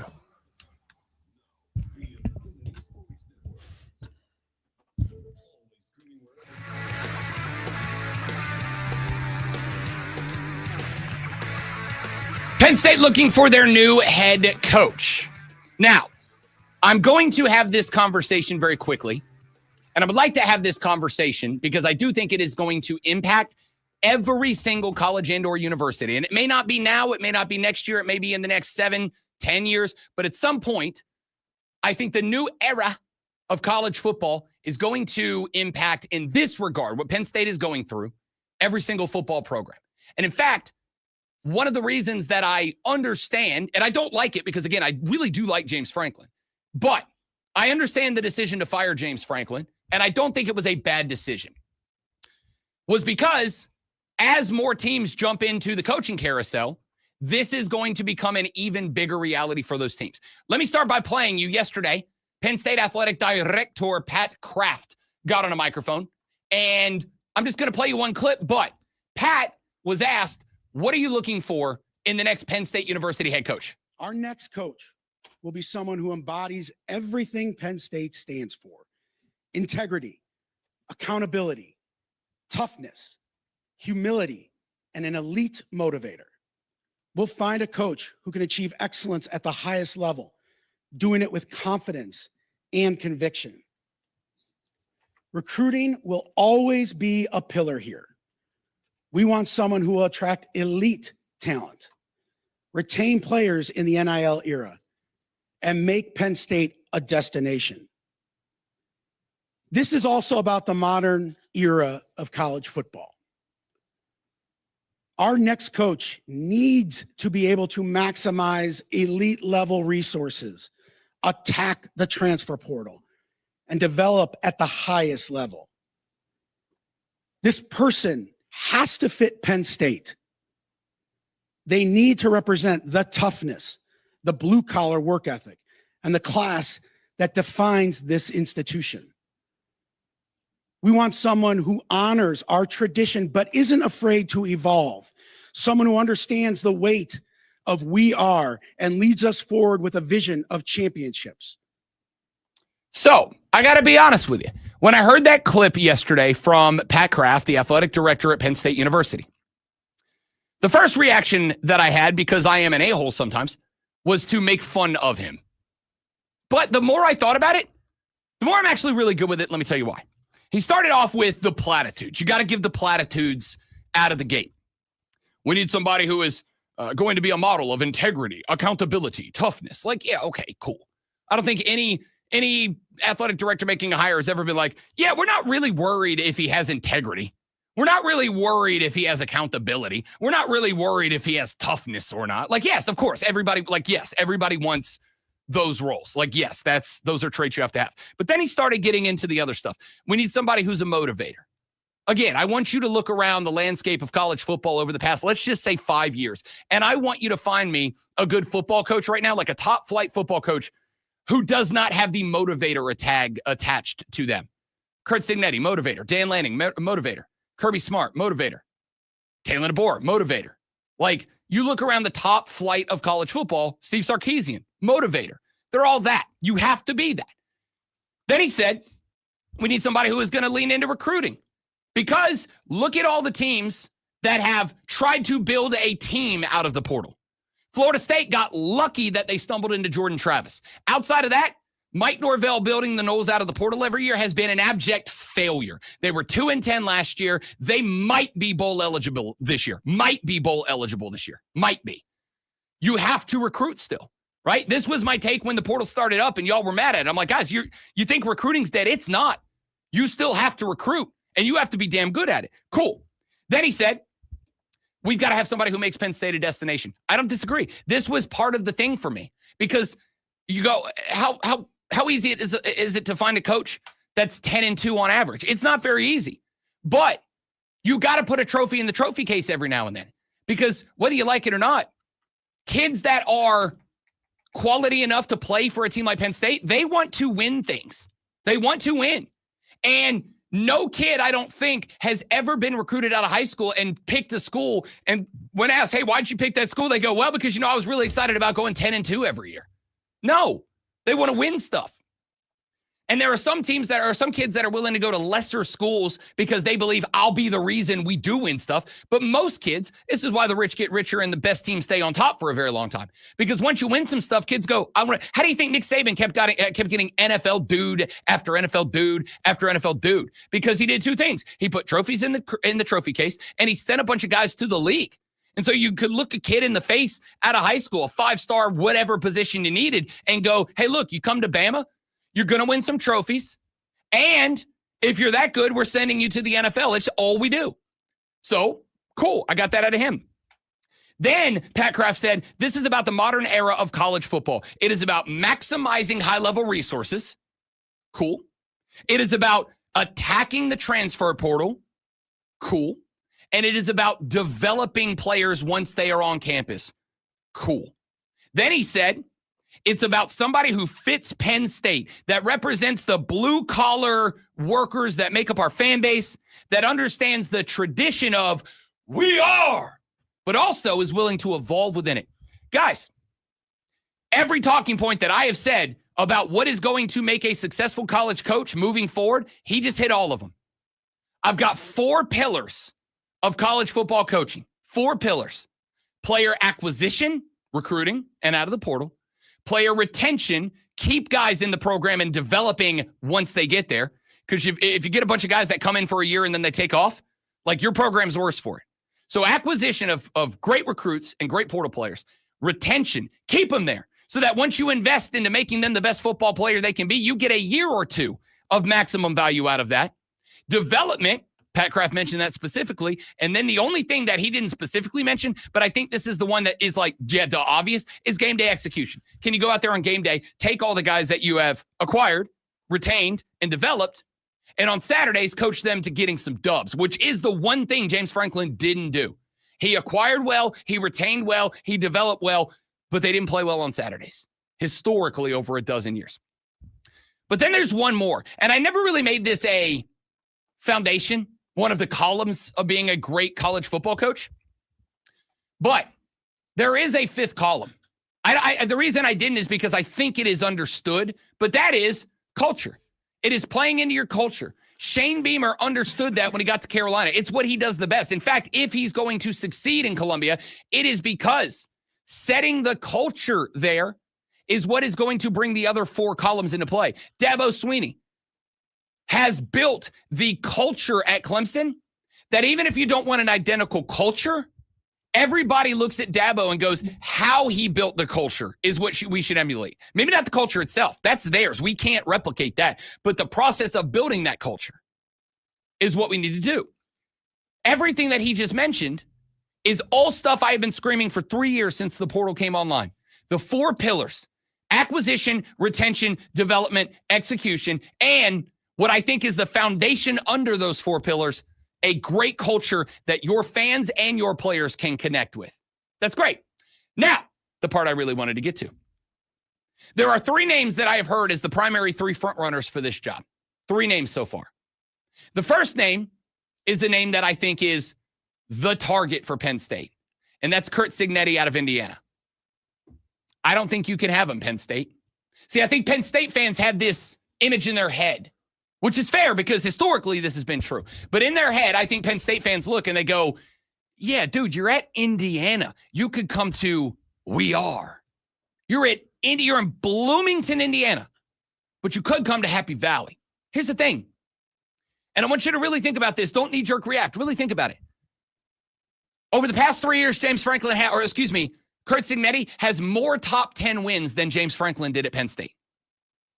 Over the past 3 years, Curt Cignetti has done more at Indiana than James Franklin has done at Penn State. They both went to the playoffs last year. Granted, Penn State got that dub and went to the semis, but they were both in the dance. Indiana was a game last year, a game away from playing for the Big Ten championship, a game. And all of that done without a top-notch quarterback. Now they got one in Fernando Mendoza. Now all of a sudden, I would say the Big Ten championship is Indiana versus Ohio State today. Maybe that changes. Maybe Oregon goes on a barnstorm. Maybe Indiana drops a dumb one somewhere. But Curt Cignetti is all those things that we just mentioned.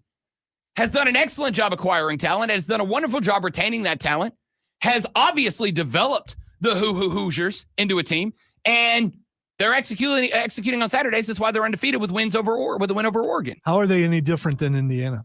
Than Penn State. That is my point. I think 5 years ago, this is a blasphemous thing to say. But in 2025, I don't think that Indiana is any less quality of a job than Penn State. We talk about that all the time. What's the quality of the job? I wasn't talking about that.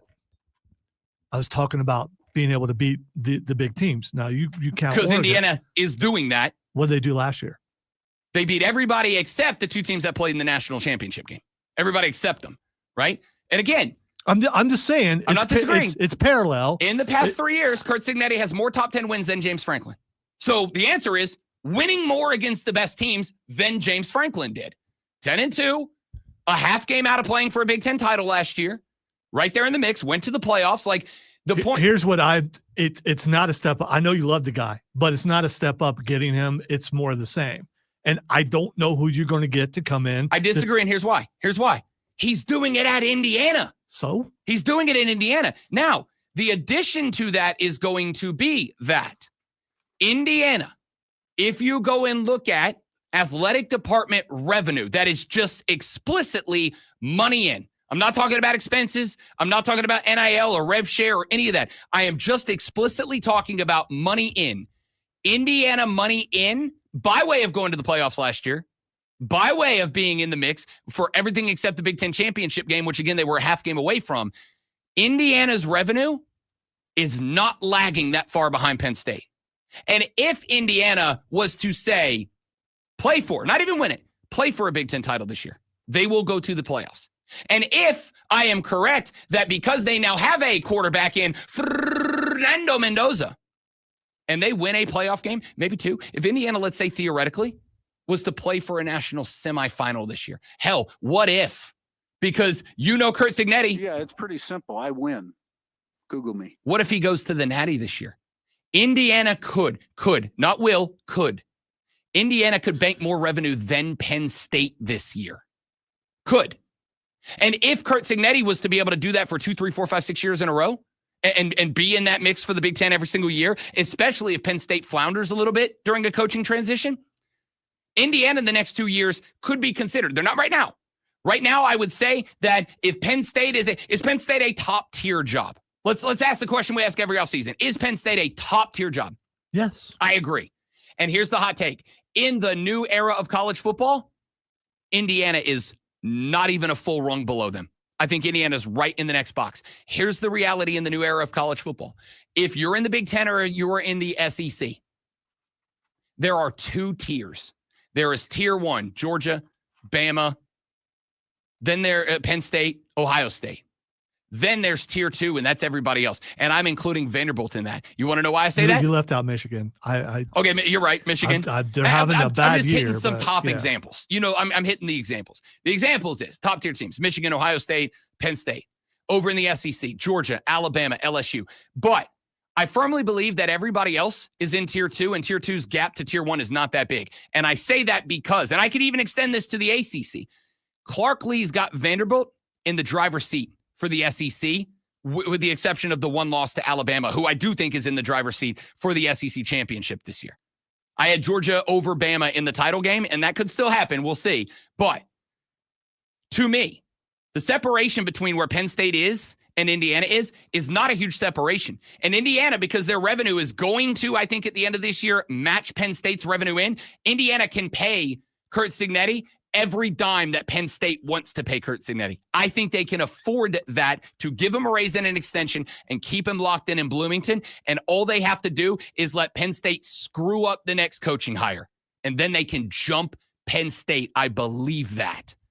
The other two names, by the way, Ohio State offensive coordinator Brian Hartline and Nebraska head coach Matt Rule.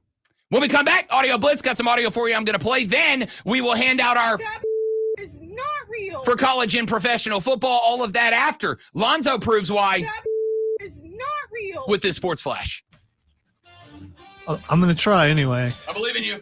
Chicago Bears are now 3-2 with a 25-24 win over the Commanders. The Bears trailed by 2 with 3 minutes left when the Commanders fumbled a handoff near midfield. Caleb Williams led a drive that led to Jake Moody's 38-yard walk-off field goal. The Atlanta Falcons are 3-2 after a 24-14 win over the Buffalo Bills. Michael Penix Jr. went 20-32 for 250 and a touchdown, while Bijan Robinson carried 19 times for 170 yards and a touchdown and added 68 receiving yards. Josh Allen threw 2 touchdowns, but was picked off twice, including a late-game takeaway that sealed the Falcons' win. The LA Dodgers have a 1-0 advantage in the NLCS after a 2-1 win at Milwaukee. Blake Snell went 8 innings, allowing just 1 hit, no runs, and striking out 8. A homer from Freddie Freeman and an RBI single from Mookie Betts sealed the win.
The Rob Brown Show back on your radio. It is the fan of State. Rob Brown, the great Malonzo, and you, ladies and gentlemen. 844-326-3663 is the number. Text that number. We'll read them on the air. Call that number. We'll put you on the air. Tweet me at the Rob Brown Show. Tweet Lonzo at Lonzo, one word. Tweet everybody up in here at the fan upstate. We have got a lot of things that we are talking about on the radio program today. The National Football League is hammered drunk right now. Here's the question of the day. Who's good? That's it. That's the question for the NFL. Who's good? There are 2 5-1 teams, the Indianapolis Colts, the Tampa Bay Buccaneers. And while I think both of those teams are indeed good, are either one of those teams great? Like, are they standing alone atop the mountain, atop Mount Success right now? Because while I really love them, Baker Mayfield, that is, at some point, I don't think that late game Baker magic is going to be able to bail him out of some big contest when you get into, say, the playoffs. Yeah, but if there are no really good teams, why wouldn't it? Because that's saying he would go up against teams that are a whole lot better than them, and who's that? No, I don't think that, but I do think the reason that we say who's good is because there are a lot of teams that are in that mix of like, they're good, but we don't really know how good they are, that have really good games. Like there's a couple of really good games for Philly. There's also a couple of absolute dumps. Finding a consistently good team, I think, is what we need, because it seems like almost every team in the league is up and down right now. Except mine. We suck. But outside of that, yeah, you're not wrong. All right, here's what we got coming up for you. We're going to do the audio blitz here. I got a handful of clips I'd like to play for you in this segment of the show. Respond and react to them. Then, in the next 2 segments of the show, it is America's favorite sports awards show as we hand out across the landscape of college and professional football our That is not real. awards for individual excellence at all levels of footy. That's coming up for you here in just a few minutes. In the final hour of the show, we're going to be all over the place. I've got to get some baseball in. We'll get just a little sprinkle of hockey across the top as the Hurricanes back in action this evening. We'll talk about that. Obviously, got to dive into baseball. The AL and NL championship series are both ongoing. The Seattle Mariners in Toronto, and they take the first 2 before they head back to Seattle for the next 3. The Dodgers get a road win in game 1 over the Milwaukee Brew Crew, and it was all about the pitchers and the big dongs yesterday. We'll talk some baseball in the next hour of the show, but allow us to get into your audio blitz, the best audio we've picked up in the last 24 hours. I would like to start with this. This past weekend, the game was over in London, and what I can only consider an act of war against the UK, we sent the Jets and the Broncos. It was bad. It was bad. It was a bad football game. And you know me, I'm a believer that some of you call not bad football games because you think they're boring because they're not explosive. I think defensive matchups are great football games because I'm a sicko. This was a bad football game. However, I am going to say this. As a true and genuine believer that we live in the greatest country on the face of the planet, do we have our problems? You're damn right we do. Do we have some issues happening right now that I believe are major problems? You're damn right I do. But I still believe that we are and have the potential to, for a very long time, be the greatest country in the world. That being said, there are other countries who do some things better than we do. There are some countries that do some things better than we do. And I think one of those countries that does one of those things better than we do, I think British sports announcers are the absolute pinnacle. Dead on 4th and 7 with the game on the line. No timeouts remaining. 1:14. Tanner Engström, the New York Jets. Justin Fields, what do you have in your locker to go and win this game of football? Fields stomps his foot, takes it. 2 receivers right, 2 receivers left. Under pressure. Jonathan Cooper brings him down, and he is sacked for a massive loss on 4th down, and the Denver Broncos somehow will eke a win out in London. The Jets will fall to 0-6. Brit sports commentary is the GOAT. There is no, I'm not even hearing an argument. Brits on sports is the top. It's hard when you hear that, you're thinking soccer, and you have to put it in your mind that they're not talking soccer because you're used to that kind of energy and that kind of delivery being for a soccer game. And it took me a minute not a minute, it took me a little bit to get that he's talking about American football. Yeah, it's great. So, I love alternate broadcast. I love them. I love the Peyton and Eli broadcast on Monday nights, on Thursday nights. You know what my favorite thing on in football is right now when I mean this? The AI broadcast on Amazon Prime for the Thursday Night Football. I adore it, man. It's my favorite because not only does it show you the game from the all 22 cam, the Madden cam, not the sideline cam, which is the worst thing we do in football. They show you the behind the quarterback view, A, but B, like they're lighting up the screen on matchups and predictions and all that, and it gives you more to watch. AI voiceover? There is not. It's the regular game audio. I think it was kind of implied there. That's why I'm just making sure. It's the regular game audio with one exception. They got I forget the guy's name, but little computer nerd guy who pops in and he's like, well, the Bears rush on third down more than anybody else. And we're going to light up this guy because this is statistically the point. And I love that. He's like that paperclip dude. Yeah, it's exactly what it is. He's like Clippy, the paperclip from Microsoft Word Bag. He pops up, he gives you one little thing about why something's happening on the screen, and then he disappears, and you go back to Kirk and the gang. I think it's great. I love alternate broadcast. I want a Brit broadcast on every game now. I want a Brit broadcast for every, and I'm not just talking about the NFL. I mean, every game that I will ever watch on TV, I want a Brit broadcast. We are the greatest country in the world, but some countries do some things better than we do. Brits on sports commentary is the best thing in the world. Denny Hamlin is a NASCAR racer. He won this past weekend. Now, Denny Hamlin is a guy who is historically and traditionally in his 60 wins worth of NASCAR racing career, kind of been a bit of he's kind of a fantagonist. He's kind of a guy that loves to give the fans a little hell. He's going to say that here in a second. But I got to tell you, one of the things I love about sports is the ability to hate a dude or a team, but still respect them. I think that's important. Hate, like respectful hate, I think is important. Denny Hamlin is a guy who traditionally gets out of his car and he gets on the mic and he says over the entire arena to all the fans in the building, I just beat your favorite driver. It's one of my favorite catchphrases of any driver, any athlete that is victorious of all time. Well, Denny Hamlin's father is sick. We don't know what it is. He hasn't gone into detail, which is absolutely his right, and I support him in his decision to not overshare. But his dad's a little sick and apparently not doing great. So Denny Hamlin won this weekend and got the opportunity to go on the mic. Definitely means a lot. I usually, it's the point where I kind of give the fans some shit, but not today. I appreciate all of you so much.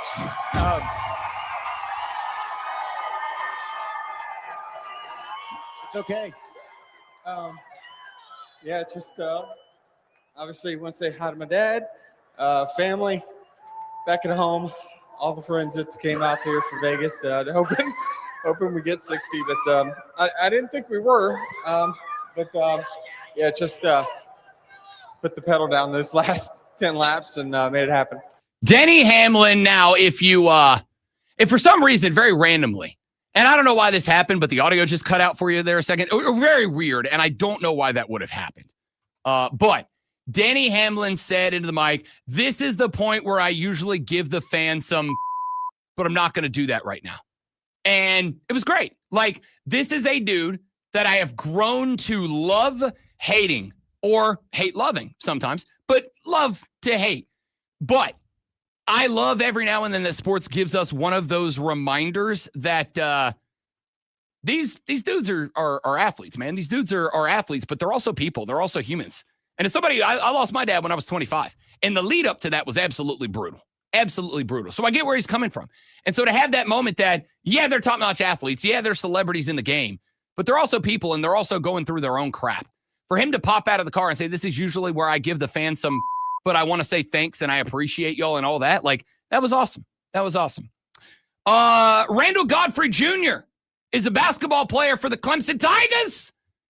Clemson doing their basketball media day a couple of days ago. And Randall Godfrey Jr. was doing an interview with one of the Clemson media folks. And I want you to hear him out on this. Everyone talks about having that dog in you, but are you a cat guy? Did I notice cats on your home screen today? Yes, I have a cat. His name is Derek. This is my cat, Derek. And that's his brother, John. That's my brother's cat. But yes, we have my family. We turned into a cat family, and Derek's he's like my son. Like, I would do anything for Derek. And, I love Derek to death. And he means so much to me. He's one of the reasons why I play so hard. It sounds corny, but I think if y'all met Derek, y'all would be like, oh my gosh, like, he's more than just a cat to me. So What about Derek? I got to have a follow-up here. Why does he give you such inspiration? I think Derek has, he's opened up my perspective on love. Like, what does love really mean? And I think just taking care of someone like Derek has allowed me just to have more love for things outside of, basketball, outside of, just life. Like, I think just my love and my passion for things have just got on a, all-time, increase because of Derek. You know what? Randall Godfrey Jr., I got your back, brother. I got your back, because there's going to be a whole lot of haters, man, out there that are going to say, that's lame. That's not okay. That's not good. You know what? I got your back, Randall Godfrey Jr. Who's he play for again? The Clemson Tigers. All right, hear me out on this. I am historically and remain to this day, just so we're all very clear, I'm a dog guy. You're the meaning in my life. As I was told one time a couple of years ago at ACC Media Days by a dear friend of the station and the show, photographer Susan, who is at every Clemson event we cover. She was watching me do an interview 2 ACC Media Goes with Dabo Swinney. And we got done with the interview and we got off, and she walked up to me and she said, I don't know if you've ever heard this before, but you've got golden retriever energy. Which, from what I understand, is like it's like a new age compliment to a fella. You got golden retriever. It's just that high, bouncy, always good energy. I'm a dog guy, always have been, but the wife's a cat person, and she's got a cat. She had a cat when I moved in. It was an old Siamese cat named Bailey. Bailey was my OG because I never really had. I mean, I'd had cats before with other people, but I had never really had a cat. When I moved in, Bailey became attached to me at the hip. If I laid on the couch to watch some sports on a Monday Night Football or Thursday Night Football or college football Saturday, whatever, the OG Bailey was the cat that would jump up on the lap and sit there and just perfectly content to just sit on your lap while you watch sports. And I used to think that's lame dog. I hate that. Give me a dog. But the longer I've lived with cats, the more I'm like, I kind of get it, man. Now we got an old man cat, an old orange cat. His name is Wade, after Wade Hampton Boulevard, where we live. We got an old man cat named Wade. And this cat is great, man, because it doesn't want to do anything but sit on the couch and watch football with you. It's just the absolute best. And I'm going to say that while I love my dogs, and I do love my dogs, Remy and Rue, they're the greatest dogs on the planet. Love my dogs. They're psychopaths, but they're great dogs.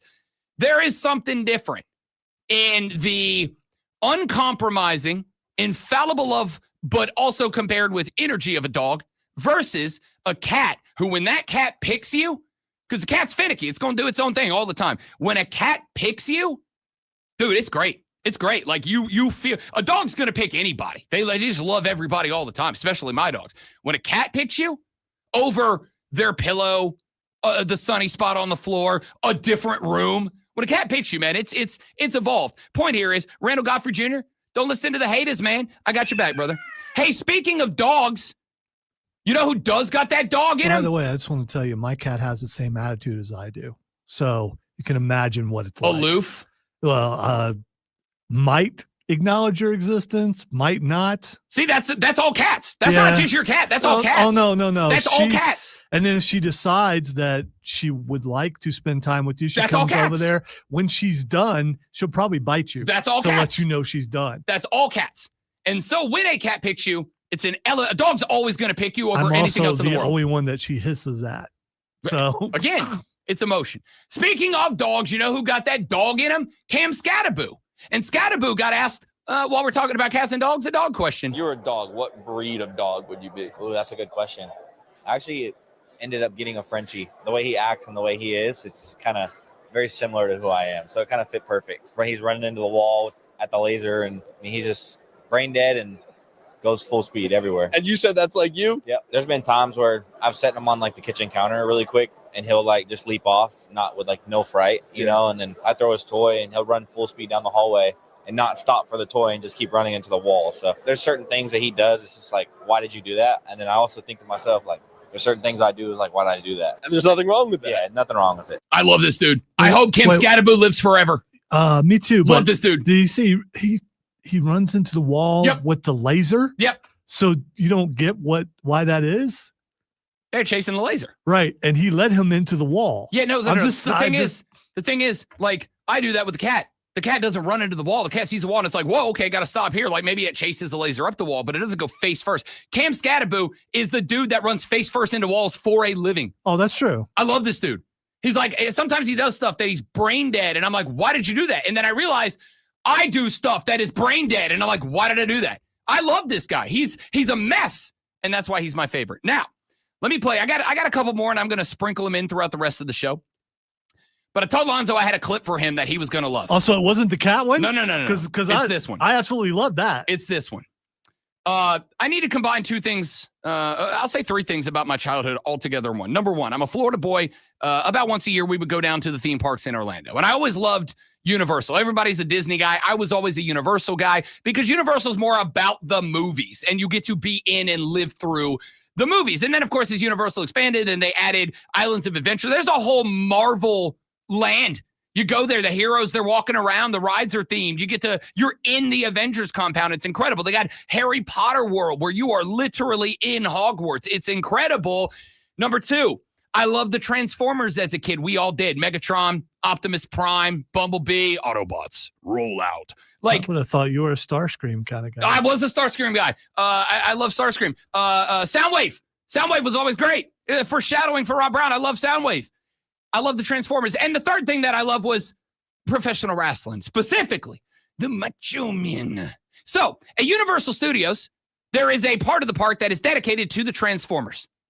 And they have there a 10-foot tall Megatron. It's an actor in a Megatron suit. And you can go take your picture with Megatron, but the cool thing is he actually talks and he interacts with you. Yeah, I've seen video. It looks really cool. Over the past couple of years, the actor portraying Megatron has gone viral because he is straight up a roast comic. He will make fun of everybody that comes up, with one exception. If you go up to Megatron and you pledge fealty to the Decepticons, Megatron will accept you. As this guy just found out. But Rob, why did you mention professional wrestling? Lord Megatron. My Decepticon has returned. Arise. Oh, yeah.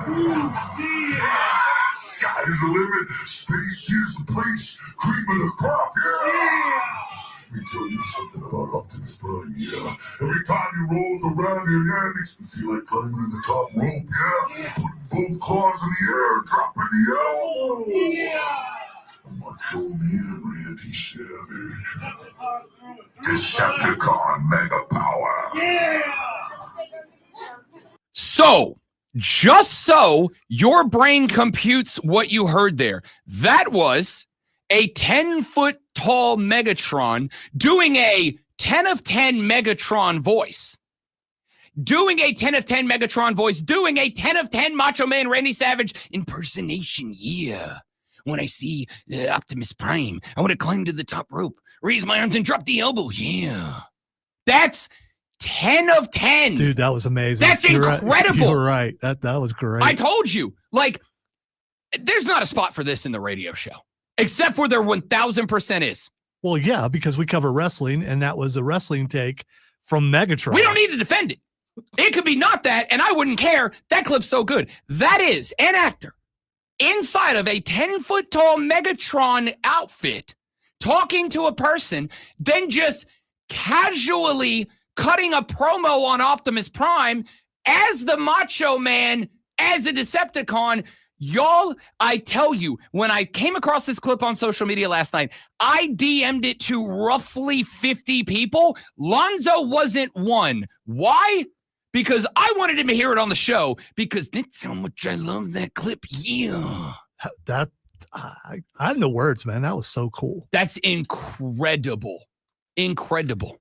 You know what else is incredible? The individual performance of a number of football players across both the college and the professional football landscape, which was why, coming back, we hand out the single most prestigious award in all of sports, the TMFINRs. That is not real. Who stood out? Who went above and beyond? We hand them out next on the Rob Brown Show in the Fan Upstate. Steven, Jurassic Park at Universal is beyond incredible. Beyond incredible. They do this thing now where you can walk up to a fence and they have a velociraptor, full-size velociraptor that comes out from the fence. It sticks its head out, and you can take a picture with the velociraptor, except for it roars and it snaps at you. Go to YouTube and just Google raptor scaring compilation, and watch people crap their pants at this velociraptor jumping at them. It's unbelievable. Y'all stay right there. I got to organize my thoughts. I'll be right back.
A spectacular weekend in football, both college and professional. And of course, there was some individual excellence scattered across the landscape of the pigskin, which is why on Tuesdays, after the football weekend comes to its conclusion with Monday Night Football, we hand out our Is not real. awards for the week. Let us begin with the top 25 college football teams in action. And by the way, if you do have a submission for the TMFINR awards this week, text it to me at 844-326-3663, and I will put them on the TMFINR nominees list. Let's jump right in with the 24th ranked team in America, the South Florida Bulls. Why, oh, why, Rob, did the Bulls of South Florida make the list? Well, because not only are they ranked number 24, and I do the top 25 teams out of the gate, they also scored 63 points this weekend on the North Texas Mean Green, in no short part due to quarterback Byram Brown, a dude that I talked about a few weeks ago leading up to and after the defeat of the mighty Florida Gators by the Golden Bulls.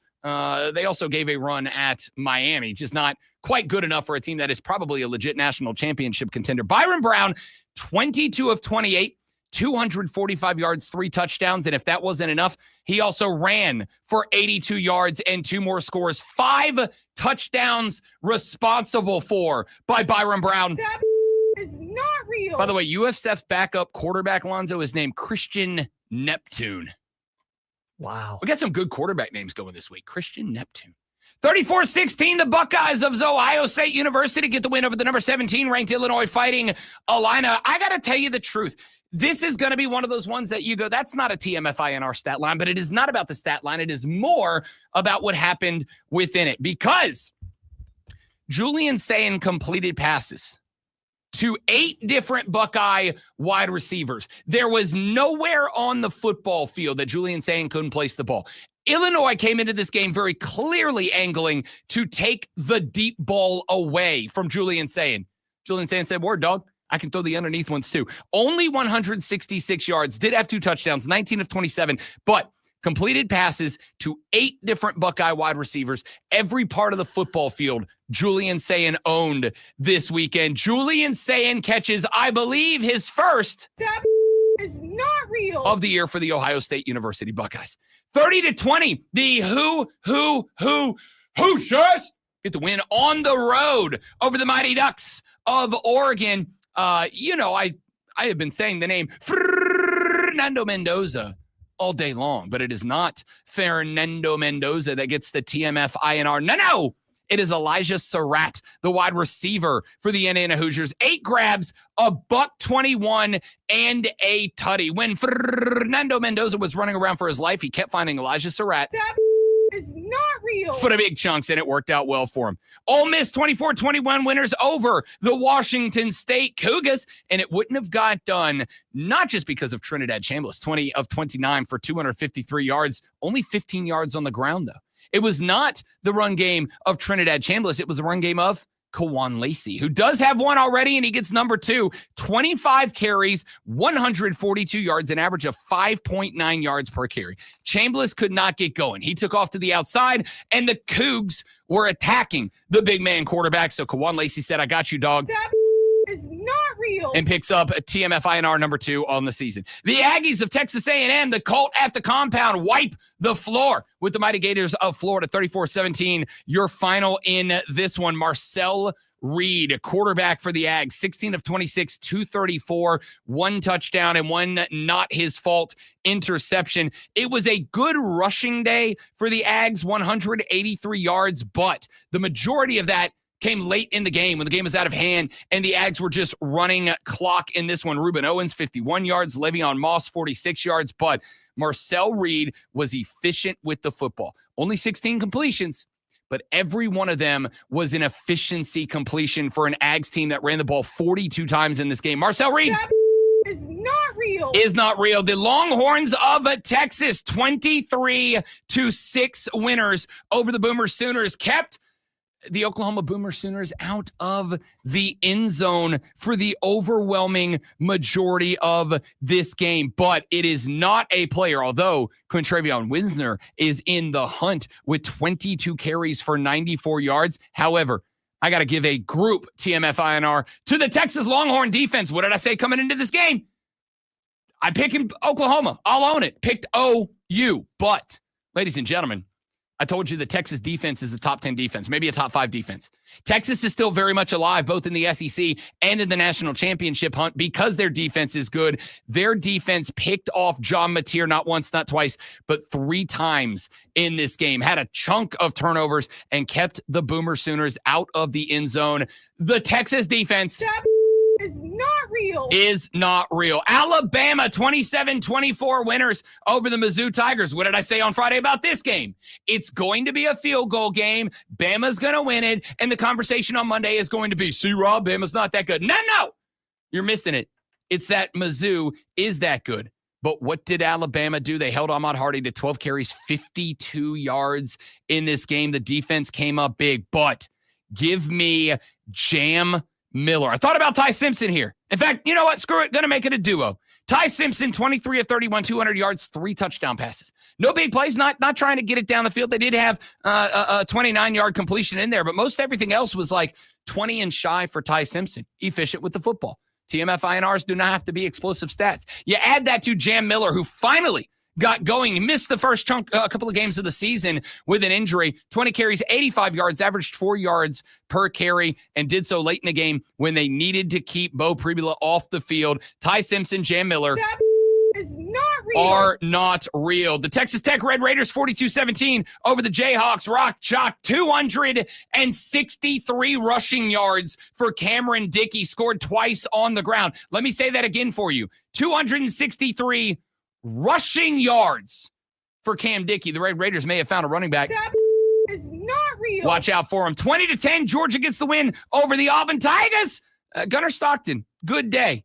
24 of 37. No touchdowns, but no picks either. Smart. Let the run game carry you. Keep Jackson Arnold on the bench. They did. Held him to 137. Gunnar Stockton, efficient football. Didn't need the big play. Didn't want the big play. That is not real. Gunnar Stockton got it done. At 22-10, LSU over South Carolina. I didn't really know where to go with this one. Garrett Nussmeier was fine. 254, 2 touchdowns, 2 picks as well. But I think you have to give it to the guy that every time LSU found their backs against the wall against the Gamecocks, Trey'Dez Green got it done. 8 grabs, 119, and a touchdown. This dude, he's like 6'7". Just throw it at the goalpost and let Trey'Dez Green is not real. go get it. Tennessee 34-31 over the Razorbacks of Arkansas. Deshaun Bishop, 146 yards rushing and a touchdown. That is not real. You put up almost 150 on the ground.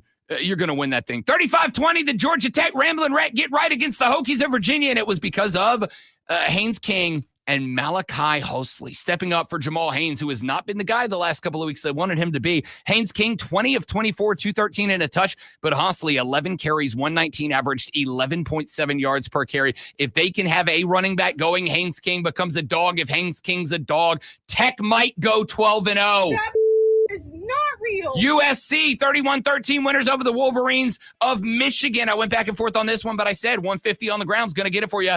King Miller, 18 totes, 158 and a touchdown. King Miller for the Trojans. That is not real. Also, King Miller's just a hell of a name, dude.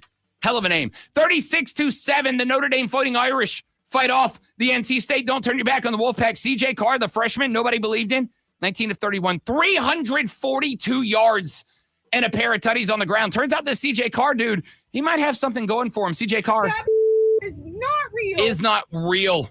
Let's go. Let's wrap it up with Colorado 24-17 winners over the Cyclones of Iowa State. First ranked win for the Buffaloes. Why? Because Kadon Salter, if you followed this kid's story, started, bench. They needed him. He came up big. 16 of 25, 255, 2 touchdowns, ran for 57 as well. I'm following the story of this kid fighting through adversity. Bench came back, balling out. Kadon Salter That is not real. is not real. Submit your nominees for college ball. When we come back, we hand out our TMF INRs for the NFL next on the Rob Brown Show in the Fan Upstate.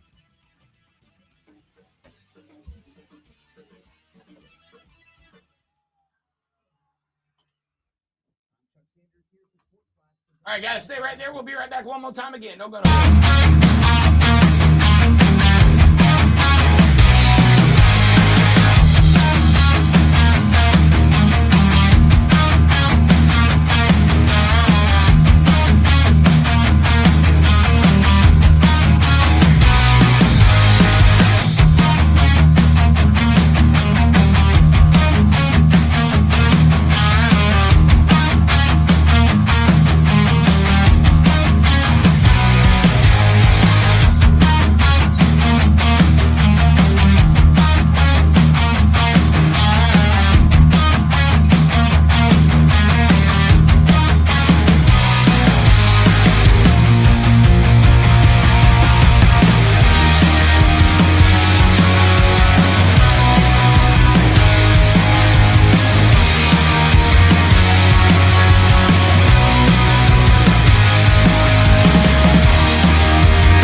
Rolling through the TMFINR Awards of the week for exceptional and standout play across college and professional football. We handed out our college TMFINRs in the last segment. We do the same for our NFL awards now. We go back to last Thursday evening when the New York Football Giants, the G-Men, shocked the world with a 34-17 beatdown of the Eagles of Philadelphia. And you know who this one's going to already. Cam bleeping Scattaboo.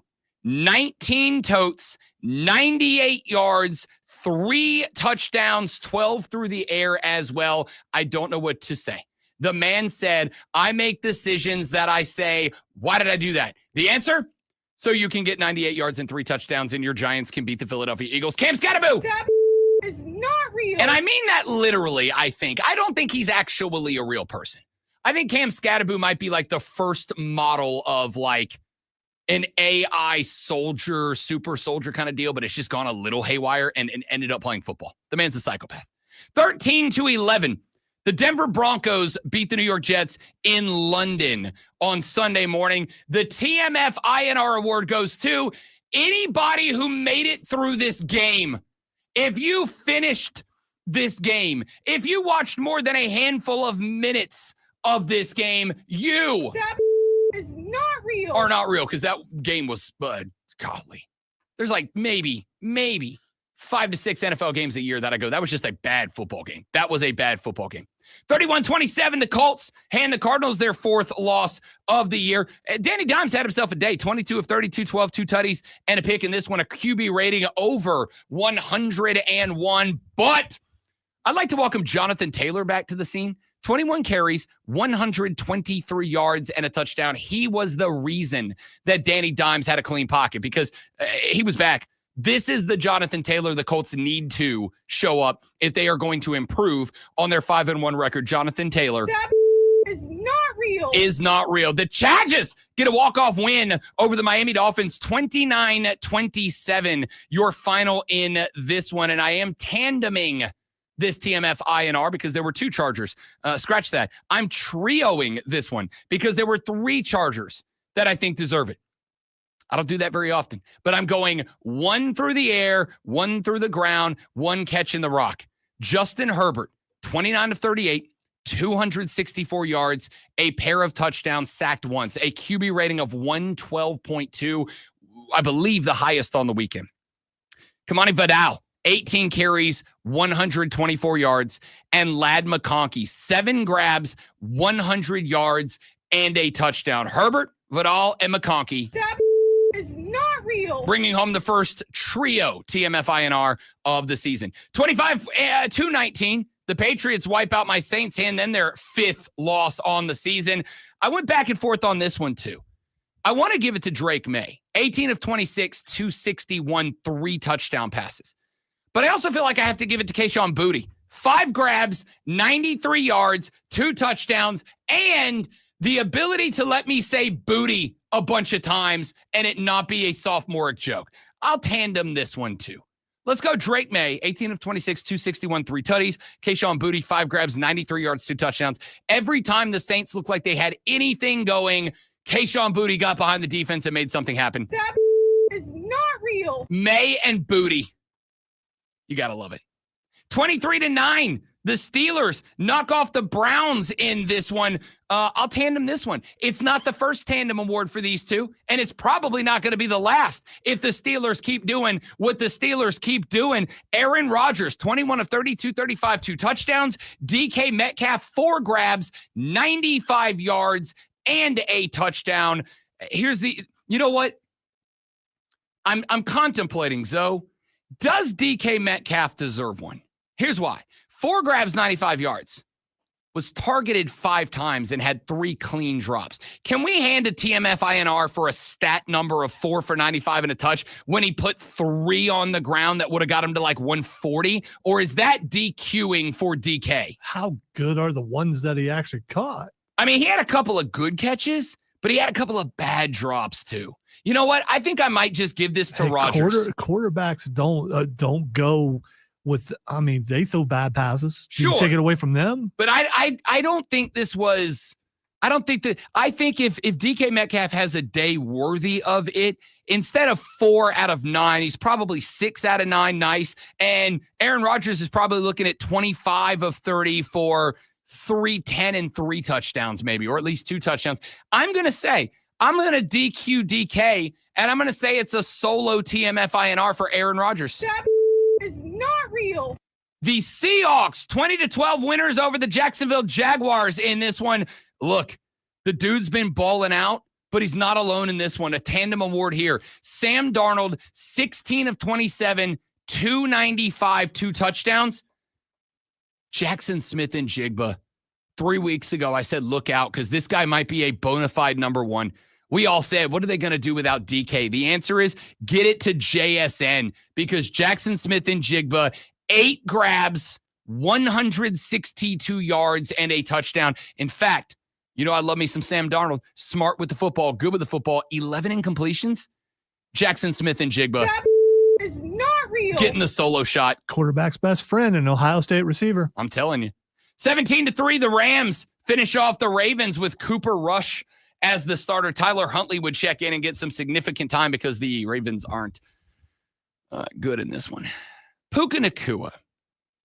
2 grabs, 28 yards, no touchdowns.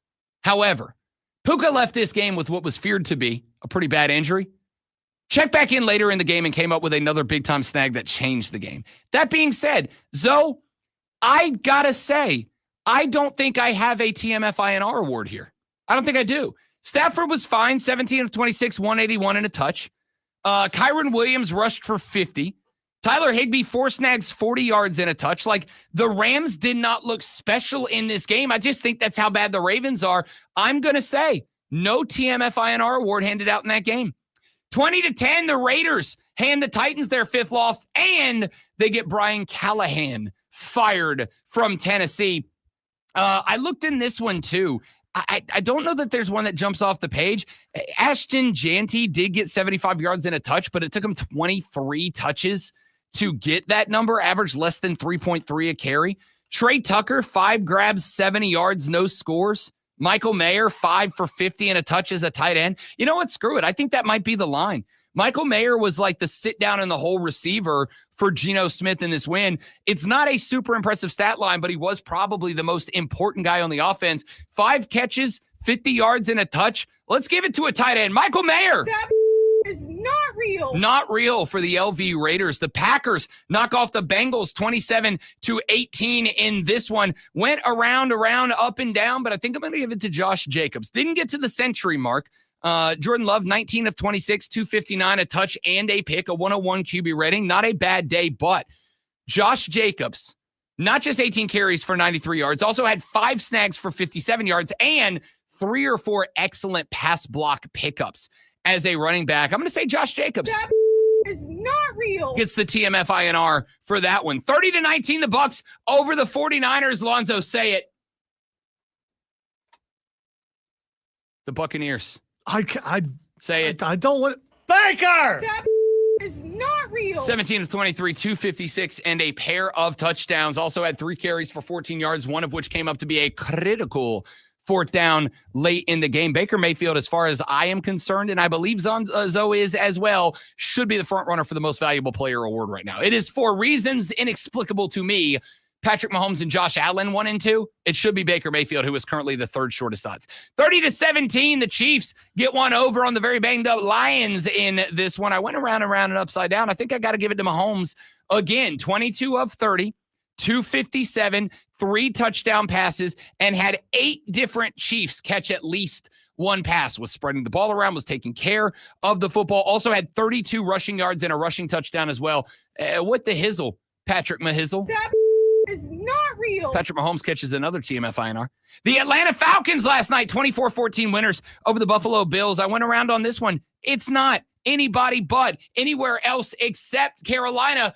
Bijan Robinson, 19 totes, 170 yards on the ground and a touchdown, averaged 8.9 per carry. Oh, that's not good enough for you? Bijan Robinson, 6 grabs, 68 yards, and I'm tandeming this. How does anybody tandem with 170 and a tutty on the ground and 68 on the air? Drake London, 10 catches, 158 yards, and a touchdown. Ladies and gentlemen, the Atlanta offense is not a joke. Can they do it against playoff teams in the playoffs? We'll worry about that later. It's week 6. Bijan Robinson, Drake London. That is not real. The tandem TMFINR award. And then finally, 25-20. It's not finally. We got one more after this, but I think you all know where the last one's going. 25-24, the Bears knock off the Washington Commanders. Bum last night. I'm tandeming this one as well. DeAndre Swift has got to get one. 14 carries, 108 yards, average 7.7 yards per carry. But he also had 2 grabs for 67 yards and an aerial touchdown. However, you can say what you want about the guy. After all the crap, after all the heat, after all the discussion, ladies and gentlemen, would you look at that? The Chicago Bears went and found a head coach. The Chicago Bears ownership got TF up out the way, and Caleb Williams is out here out-dueling Jaden Daniels. Ladies and gentlemen, DeAndre Swift, Caleb Williams. That is not real. And now we wrap it up. Get the bite ready. Because a 27-30 Panther win over the Dallas Cowboys. Bryce Young was what I need him to be. 17 of 25, 199, 3 touchdowns and a pick, a 114.8, the highest quarterback rating in the NFL in week 6. But part of the reason he looked so good, 30 carries, 183 yards, 4 snags, 56 receiving yards, and a receiving tutty for Rico Dowdle. Rico Dowdle might get the biggest That is not real. of the weekend, over 239 all-purpose yards for Rico Dowdle against his former team. Now, you might say, of course, he saddled up and rode hard for his previous team, except for that's back-to-back Jack weeks with Rico going over 200 total all-purpose yards. Ladies and gentlemen, Chuba Hubbard's a dog. I'm not arguing it's not. But this is Rico Dowdle's team now. And until the tread wears off the tires, give Rico the rock. Rico Dowdle That is not real. is not real. When we come back, ladies and gentlemen, I learned something last evening that is taking place in the landscape of college football that I found really interesting. I'm going to say 2 words, and then you're going to have to come back to find out what they mean and what it's going to cost. Player insurance. Huh? Don't worry.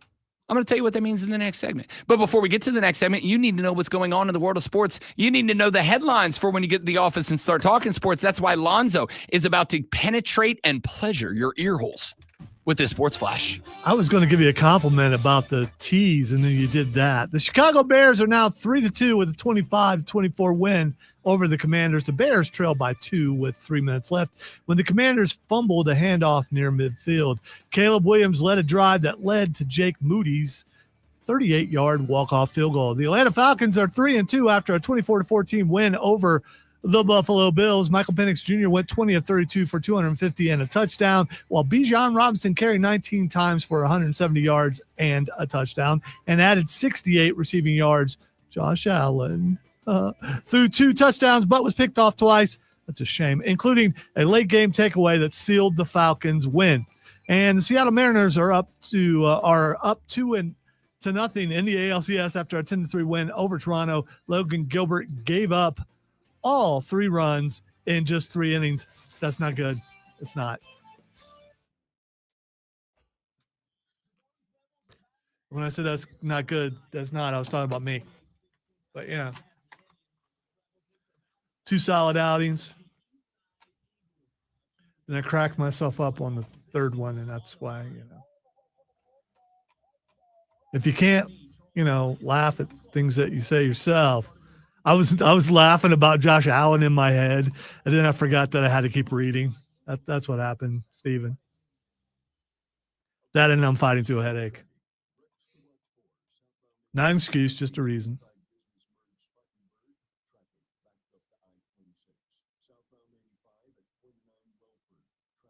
That's exactly what I would say. Jim, you're right. Actually, that's probably – I don't think I had popcorn. I might have had some Doritos when I was watching, but, whatever your snack of choice for the evening is, that's exactly how I felt.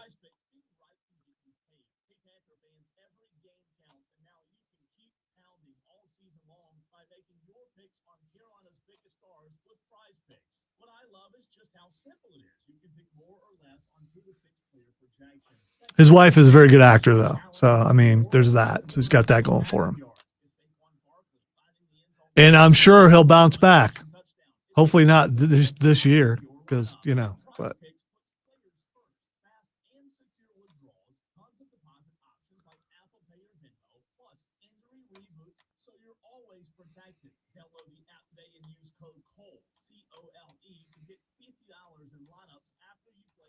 Stop it, Andrew. It's just nasty, man. It is.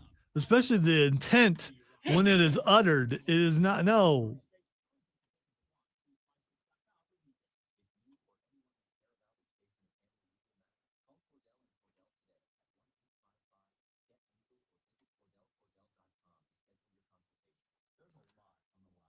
And don't give him that kind of joy. Now he'll continue to do it. I don't think he was going to stop anyway. I wasn't going to stop. Yeah.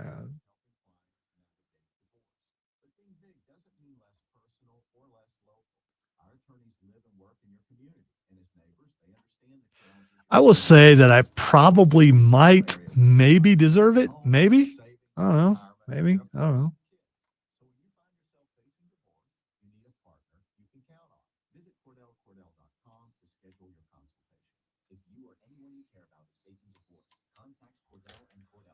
I personally love the FCC. Lonzo loves government regulation. You heard it here first. No, if it weren't for the FCC, this would be a Quentin Tarantino show. Yeah. Yeah. You guys should hear the stuff I don't say. Come to the bar with Rob Brown one night.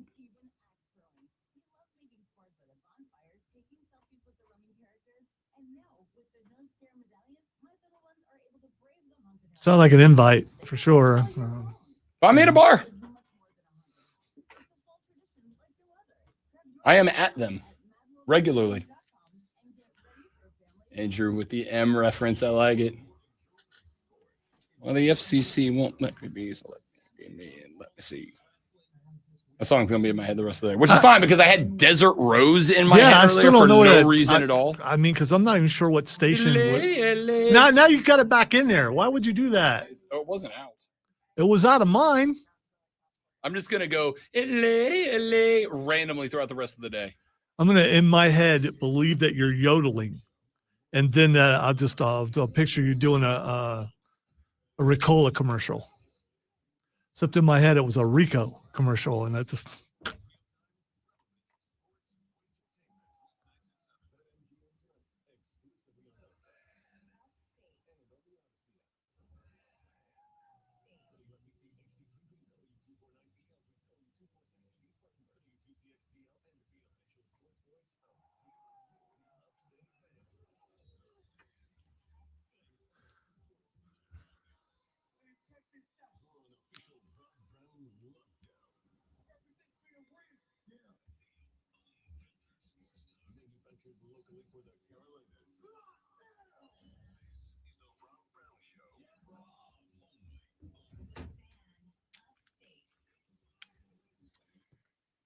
The Rob Brown Show, back on your radio. It is the Fan Upstate. Rob Brown, the great with Lonzo and you. Phone lines open for you, 844-FANFONE. That is 844-326-3663. You can text that number. It is the Hub City Spartanburger text line. We'll read it on the air. You can call that number, and we will put you on the air.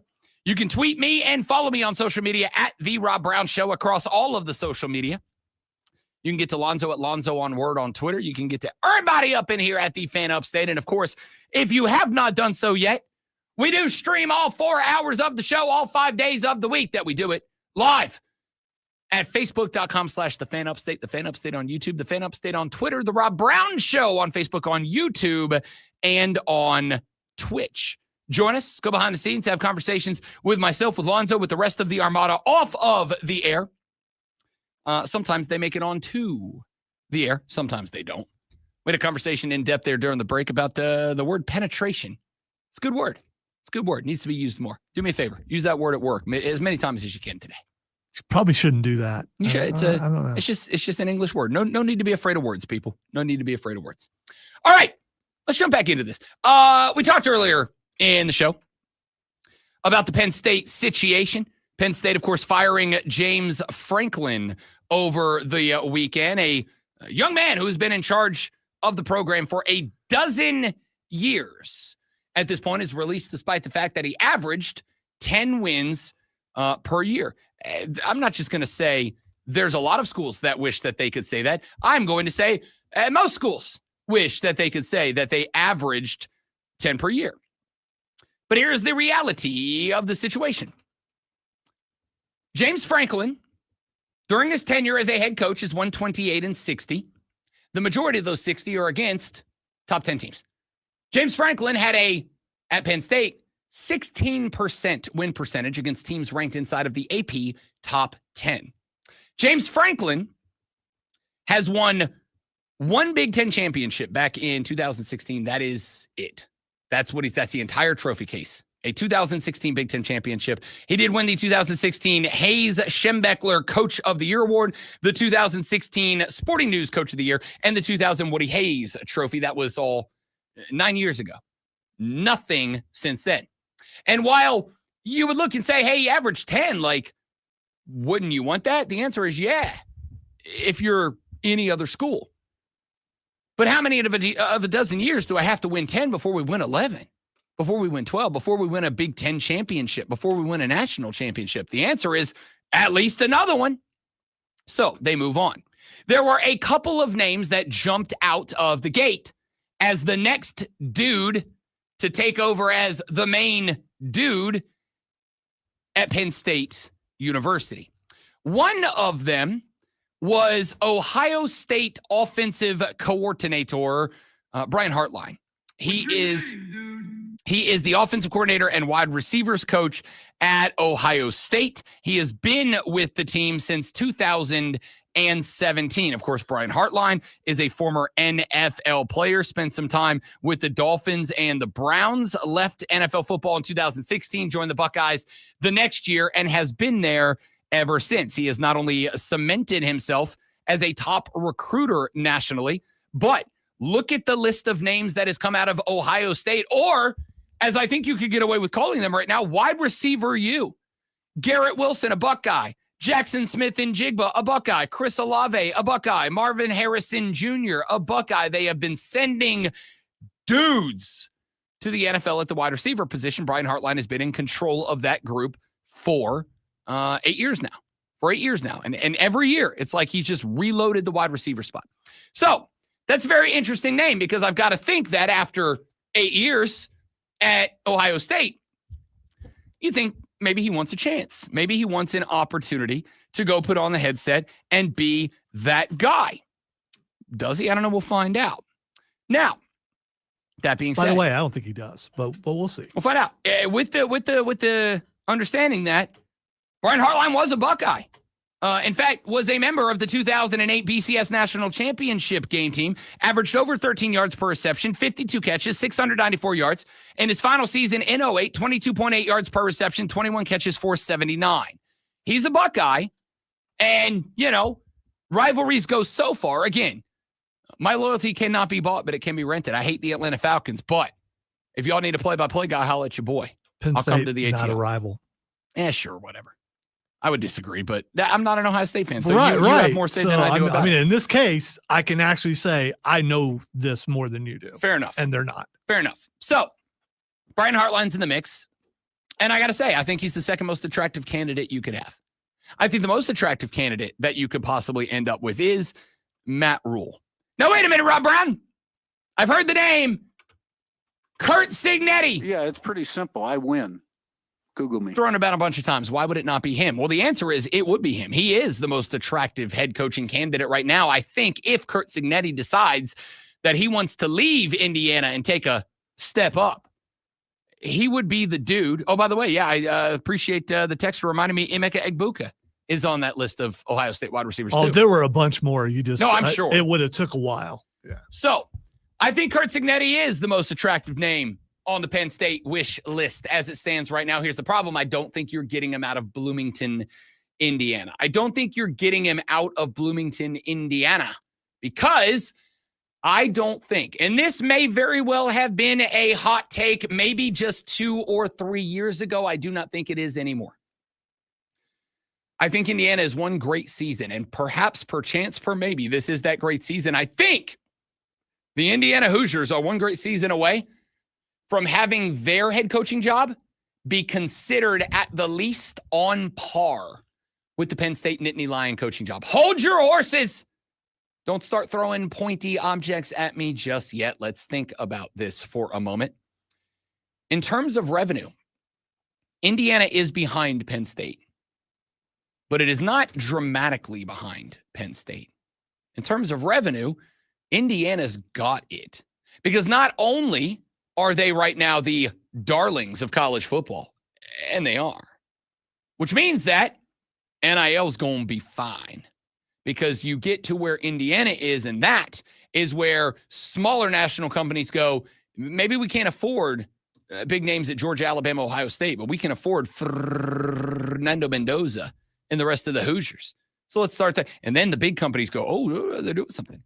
They also, remember, get Big Ten money. They get Big Ten money. The second highest payout in college football is from the Big Ten to its member institutions. And the Indiana Hoosiers went to the playoffs last year, which meant they got another big old fat check. And they're probably going back this year.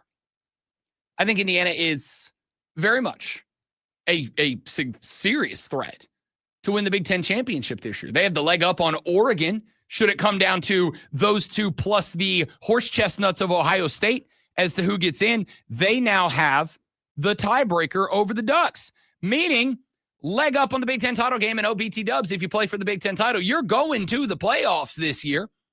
I think Indiana's in. And oh, by the way, with, once again, Fernando Mendoza at quarterback, I think you're a genuine contender in the college football playoffs here, which means you get Big Ten payout, you get Big Ten championship game payout, you get playoff money, and if you can go win yourself a game or two, you could end up getting bonus payout from the playoffs as well.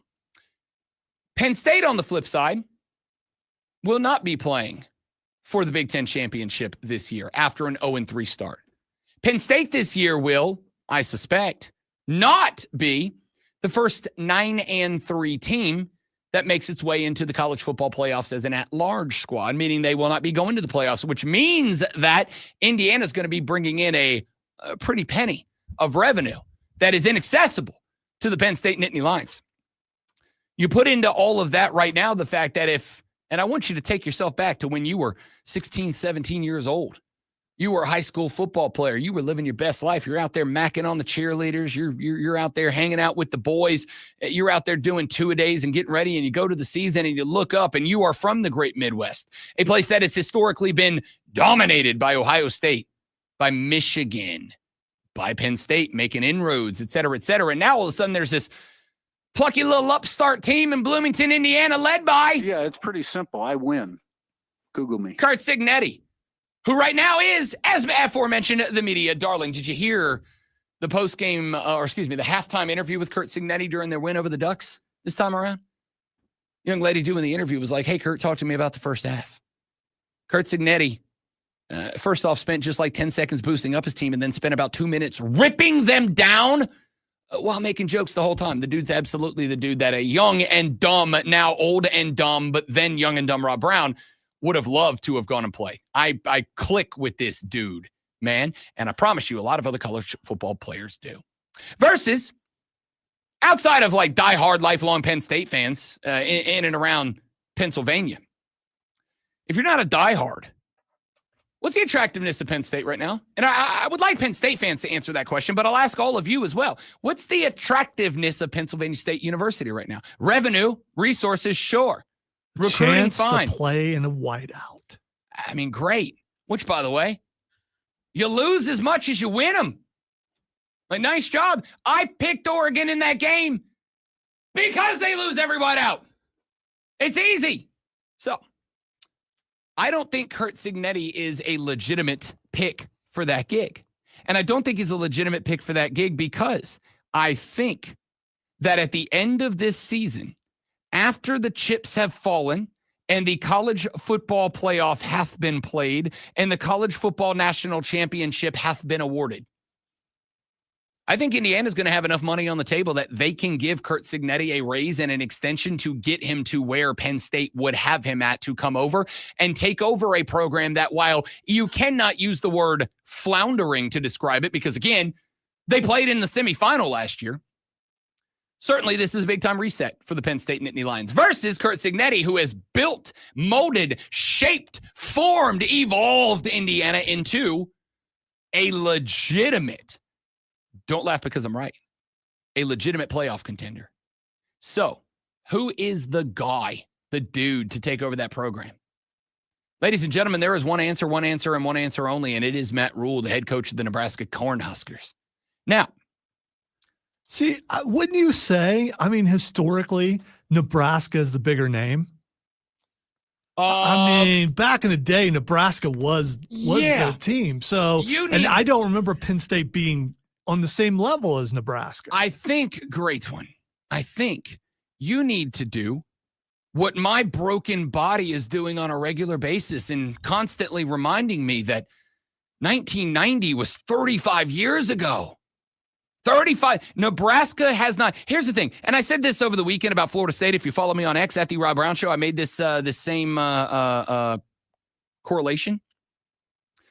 It is not that Nebraska has struggled the last, 25 years.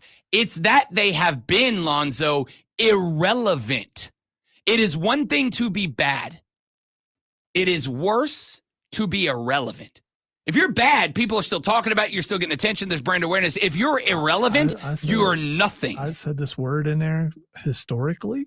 I agree. Yeah, I did say historically, and I realized they have fallen off. But what's Penn State done? What have they done?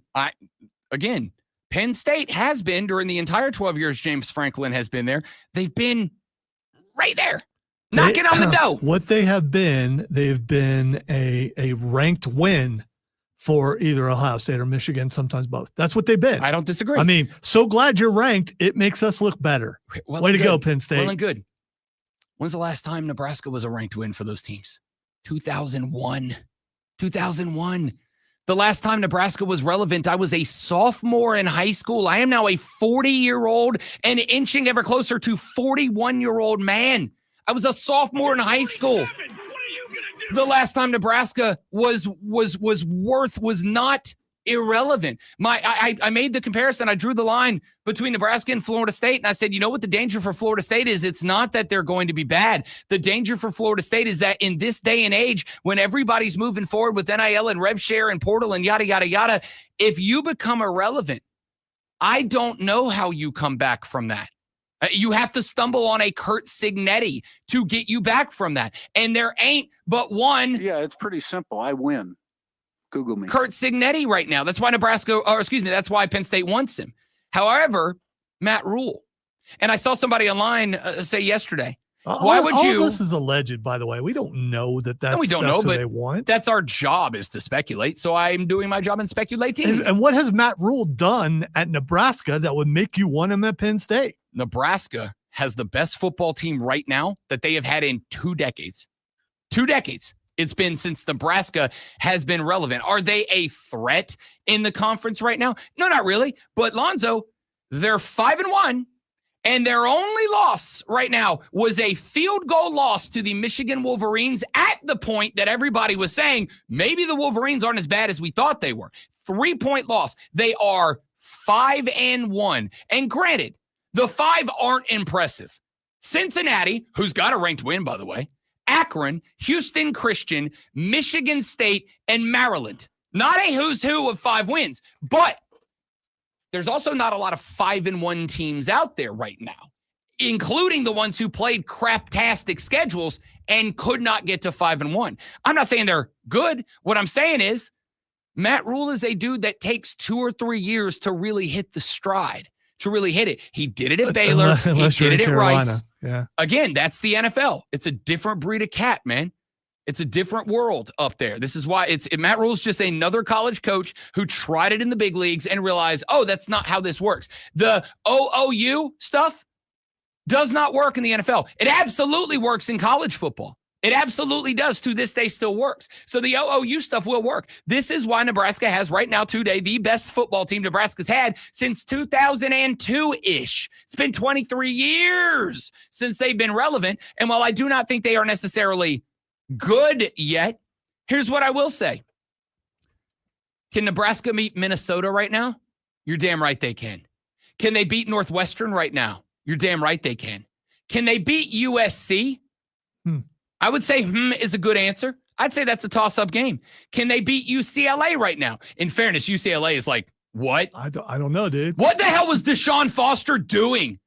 Deshaun leaves. This team's now 2-0 with a top 3 win over Penn State and rolling. So, like, let's say probably, but maybe. Can they beat Penn State right now? Northwestern just did. So, yes. And can they beat Iowa right now? I say yes. I think they can. This Penn State team could, not will, could finish this year 11-1 or 10-2.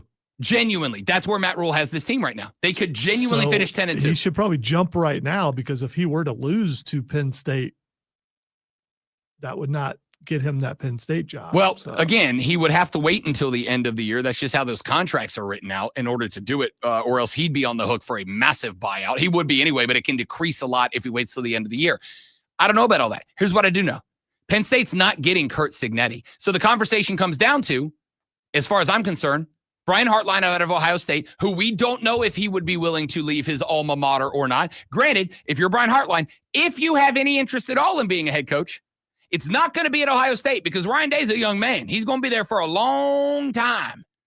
So if you want to be head coach, now's the time to jump. He's going to be there a long time unless he can't beat Michigan. I mean, he won a national championship. Yeah, I know. The most Ohio State University thing in the world. It all starts over again if they get to the end of the season and lose to Michigan. The most Ohio State thing in the world will be for a guy to win you a national championship, be one of, what is it now, 3 active head coaches with the national championship, and then get fired because you lost an irrelevant game on Thanksgiving weekend that didn't matter.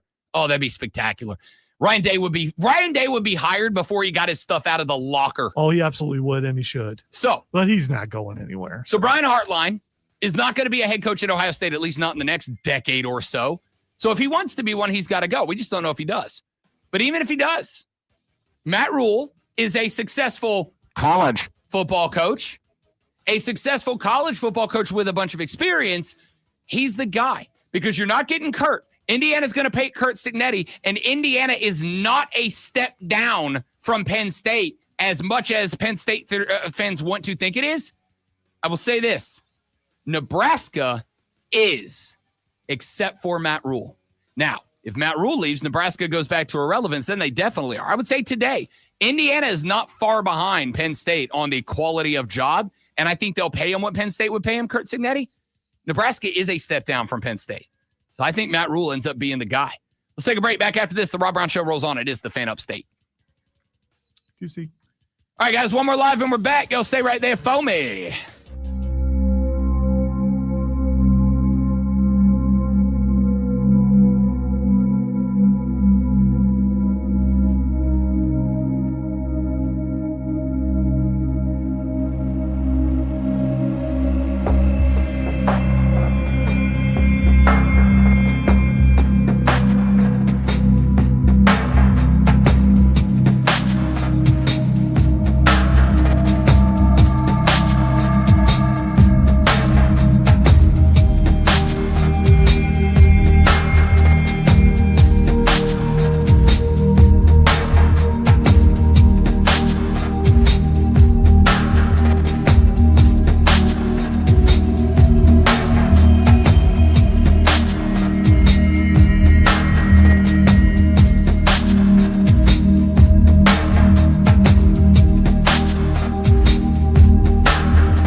that I very much love working here at the Fan Upstate, 97.7 FM Greenville, 97.1 FM Spartanburg, all around the world on the Odyssey app, AUDACY, for free.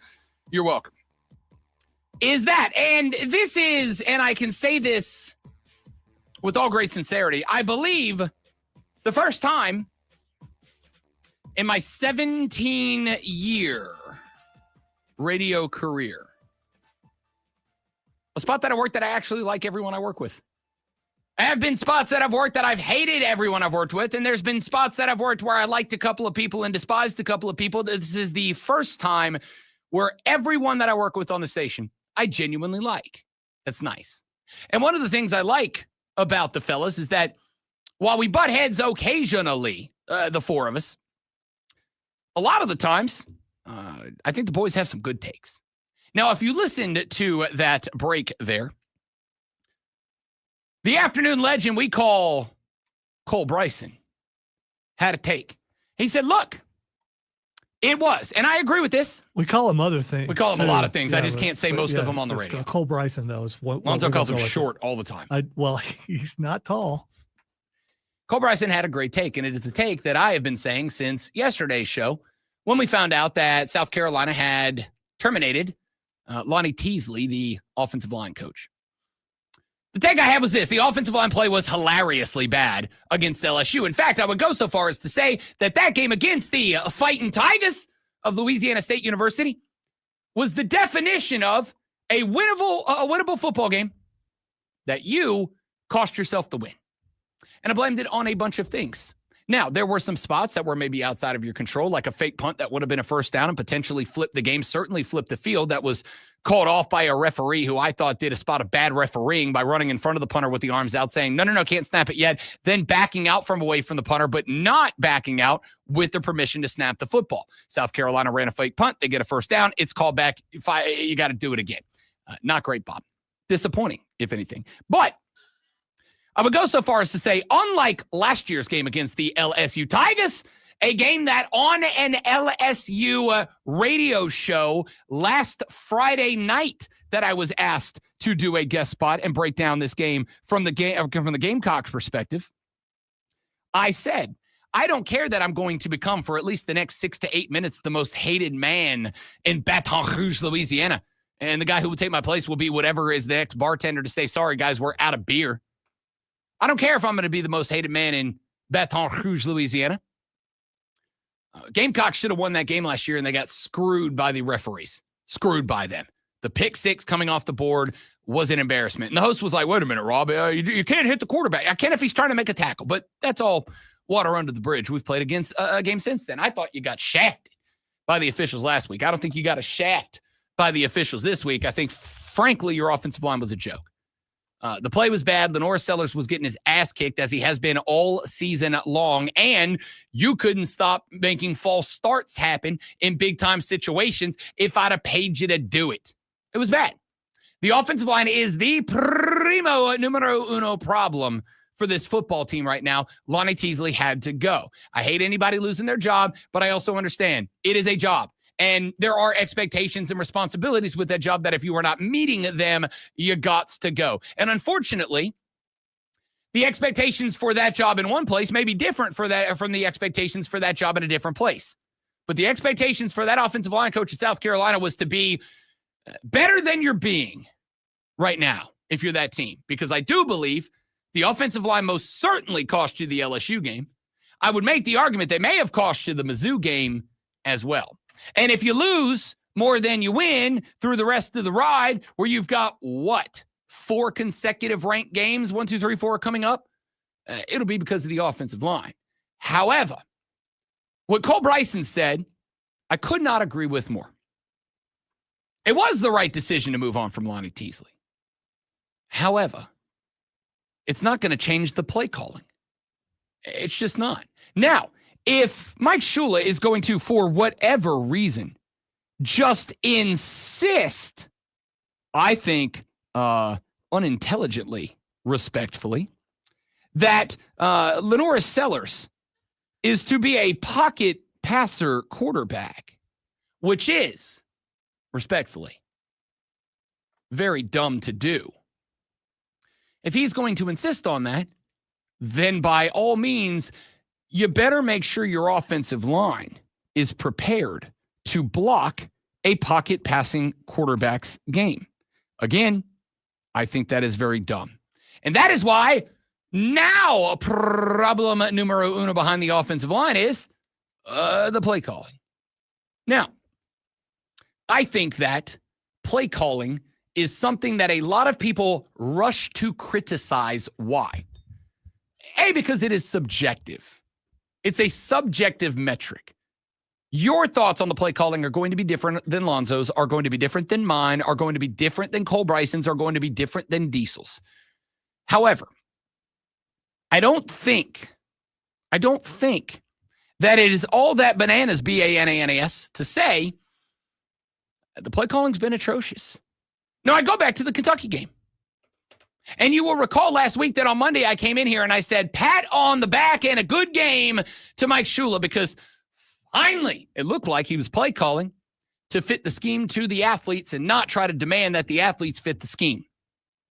To take the weapons and the resources you have and say, what is our plan of attack with these being the weapons at our disposal, versus saying, this is our plan of attack, figure out how to fit the weapons into it.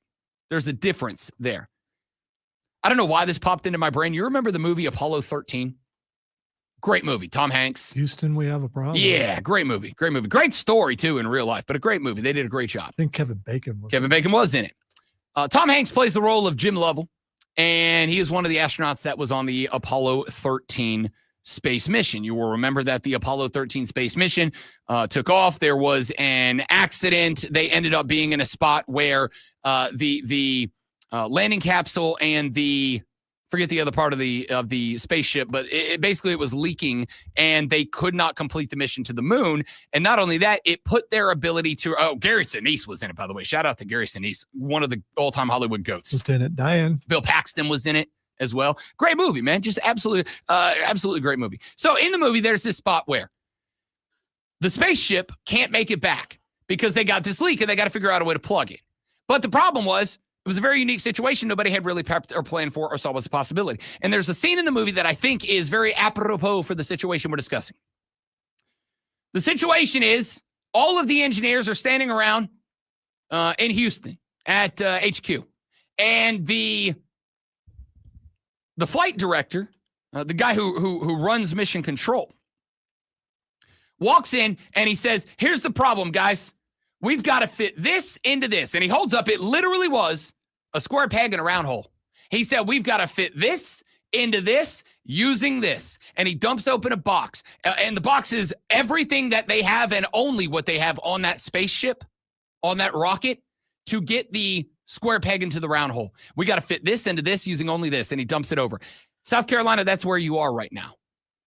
You have got to plug a square peg into a round hole. And the problem is you only have to work with what you have to work with. And the problem, I think, is that Mike Shula is the guy that as he sits there at that table trying to figure out how do we fit the square peg into the round hole after the flight director walks up and says using only this, he's the guy that he goes to the other side of the room and he grabs a bunch of stuff that's not on the spaceship and he walks over and he comes up with a fine plan to get that square peg into that round hole and seal up the leak. The problem is he does, like, the people who have to do it don't have those resources at their disposal at that minute.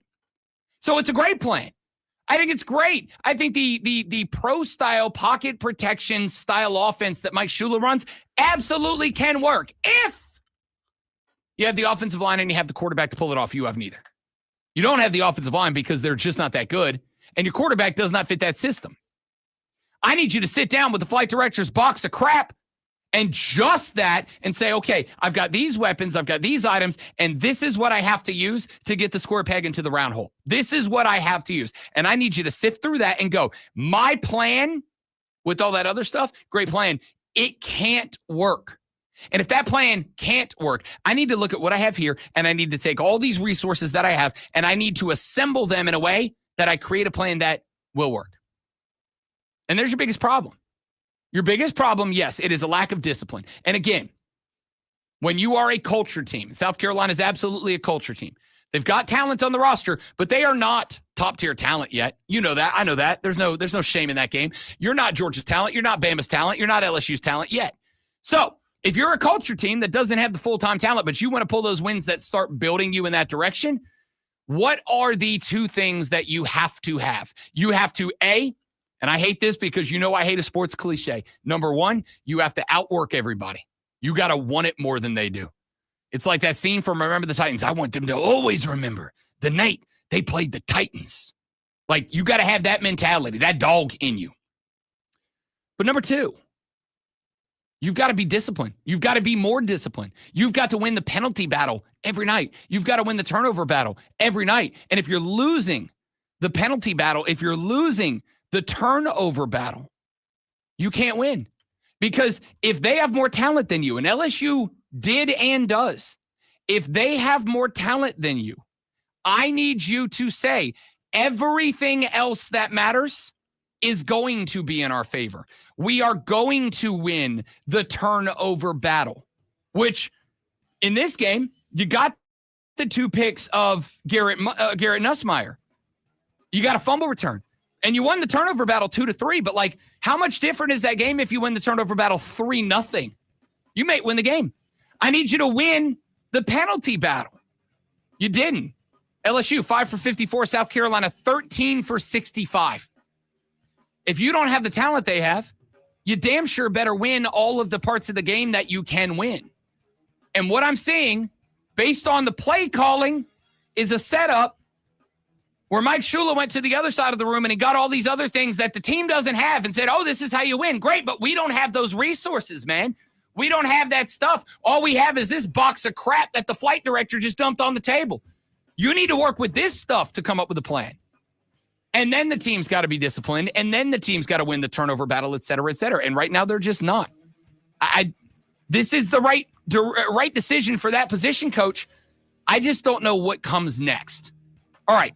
The words player insurance are a set of words you might start hearing a little bit more regularly moving forward. I'll tell you what I mean when we come back on the Rob Brown Show in the Fan Upstate.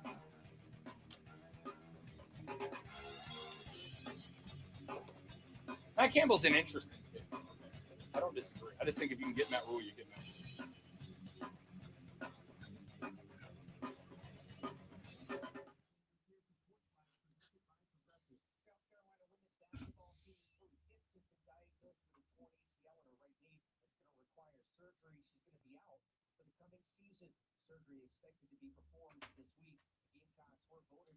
Stay right there, dudes and dudettes. We are BRBing.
I think is very interesting and something that I think we are going to hear about college football, basketball programs getting involved with in the next couple of years. And that is player insurance. What's that, Rob? I'll let Dan Wetzel explain it to you right here. As soon as I flip my computer over to the right settings that I need to have them on in order to play it for you, which is absolutely going to happen in just a moment from now. I'll let Dan Wetzel explain that to you. Want to hear one of the craziest side businesses of the NIL era in college sports? Try Booster Insurance. That's right, Booster Insurance. Brainchild of Arkansas coach John Calipari said, hey, if I go ask a booster or a business or even my school's rev share for $1 million to get a player, what happens if that player gets injured on day one, doesn't play? Player still gets his money, which is great, but everyone else is out. Enter Booster Insurance. Enter 32 teams, a group that's offering, backed by Lloyd's of London, a deal where Arkansas is going to pay 3% premium to get this thing insured. 30 grand on $1 million player. If that player is lost in the season before January 15th, Arkansas gets all its money back. If it's by February 15th, they get half. The player's lost, but the school gets to take that money, use it for next year's recruits, use it to fund the program or whatever. They're protected. It's a lot of money out there that's not being insured in college sports. So enter Booster Insurance. It's a weird one, but it's coming for college athletics. So there's Dan Wetzel saying player insurance. Effectively, Lloyd's of London, which if you've heard of, I'm assuming many of you have heard of Lloyd's of London. They insure stuff, right? Like you've heard the stuff about like a celebrity has a body part insured, right? I think J-Lo got her butt insured at one point. So if something happens and she, I guess, loses her butt or her butt is damaged, then she would get paid X tens of millions of dollars. Like tear a glute and it causes it to be malformed. Yeah, if she ends up with like if the butt was to deflate somehow, if like one cheek was to drop lower than the other cheek, whatever. And for the record, I think she said at one point that her butt was not insured, like that was a gimmick. But there are celebrities who have gotten body parts that have been insured, especially receivers with their legs and stuff like that. Players do it 100%. Career insurance, so to speak. It's just for a celebrity. Like if you got a famous ass, you want to make sure that you can keep them glutes. If I were to profitable. look up, is J-Lo's butt? I just did. It's not. It's not. Okay, She said she told Jimmy Fallon that was a made up story. But Lloyd's of London does offer body part insurance. You can go insure a part of your body if you like. Every part? If the wife's like really happy, yeah, maybe body insurance for, you get it if you're proud of it. You know what I mean? So your eyes. Yeah. That's exactly smile. That's exactly what I meant. So, I should get my vocal cords insured. That way, if they ever get fried, I can't do radio anymore. I get a year's salary back. I wonder how much you'd have to pay to have that insured. Well, if it's 3% of the total value, not much. So the thought here is a team like the Arkansas Razorbacks, if they were going to say go $1 million in NIL or go $1 million in rev share, that they could insure it for a 3% premium. So say 30 grand to insure a $1 million deal. And then you have timestamps on it. If that player shows up for Arkansas and then they suffer a season-ending knee injury before January, or if they go into the portal, they come to Arkansas and then they pull what was that? The quarterback that did that with Florida. He came to Florida and then he wasn't going to start and then he transferred. He's out of Arizona State. Now, you know who I'm talking about, that guy who is now had sued Billy Napier in Florida and all that. I forget the kid's name, but you know what I'm talking about. Point here is the school would come off 3% of the total. And if that player is lost before a certain date, they get that money back. If it's after that date, but before the next benchmark, they would get half that money back. So you put down 30 grand. And if the player plays all season, cool, you're out 30 grand, but you protected $1 million. If that player does not play any of the at least the main part of the season, with Wetzel said the deadline will be in January there. So if he makes it through the non-con schedule, but when it's conference run time, when the chips are down, if he's out at that point, you get the whole $1 million back from Lloyd's of London. You can put it right back into the program, put it towards another player, whatever. If it's in February, so most of the conference games are played, you still got the tourney out in front of you, conference and natty still out ahead of you, you would get half of that back. Meaning you put down 30 grand, that player makes it through the conference games, but he's out before the conference tournaments start. All right, you get 500,000 back. All right, still you're out 470 grand, but like I've done the math, 470, a lot more than the 30 you'd be out. So player insurance. When I take this story, and for the record, I think it's a decent idea. Honestly, I think it's for what college athletics is now, I think it is a good idea for the schools, right? Especially when rev share rolls around. Because look at it this way. If you've got $22 million in rev share to split up across the athletic department, and you give your quarterback $2 million in rev share, Miami gives Carson Beck $2 million in rev share. It's not just the $2 million that he is worth. It's also $2 million that you cannot give anybody else. I can't give that money to my running back, my wide receiver. I can't give that money to my starting point guard who's an NBA lottery pick. I can't give that money to my women's WNBA first overall pick who is going to do for me what Caitlin Clark did for Iowa, Angel Reese did for LSU, Paige Beckers did for UConn. I don't have that in the bag anymore. So that's what I'm ensuring, not just the milli or the 2 milli or whatever. It's also that if that player is not can't or won't, for whatever reason, participate in a way that $2 million, I think, translates to a $2 or more million benefit back to the school. I get that money back and I can put it somewhere else that it will. I can reinvest it. I think we as a country have done a real bad job with how we handle health insurance and car insurance in this country. I think most of us all agree, I might be wrong, that it's largely a scam. It feels like a scam. I got to give you money every month out of my paycheck. And then when I need a doctor, I got to give you more money. And then I got to give you a whole lot of money to then get to the point where you give me back some of my money. It's a scam. I'm pretty sure you said car insurance. And then also that. Okay, all right. Same thing. Okay. I got to give you money every single month. I got to give you a buku dinero. And then the minute that I need you, you fight your ass off to not have to give me money back. It's a scam. We need reform. But this is smart. This is good insurance. It is also, and again, even thinking it's a good idea and it's smart for the schools. And if you're going to do, like I would say, any NIL or rev share that we do that's over $500,000, I'd invest in this. I'd 100% invest in ensuring all of that. At least the biggest NIL and rev share deals.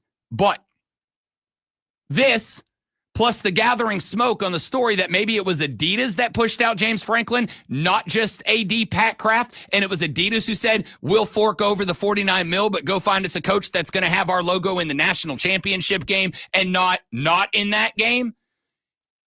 I told you when all this started, you accept it or you don't, the corporatization, or as me and the boys call it, the inification of college sports is accelerating rapidly.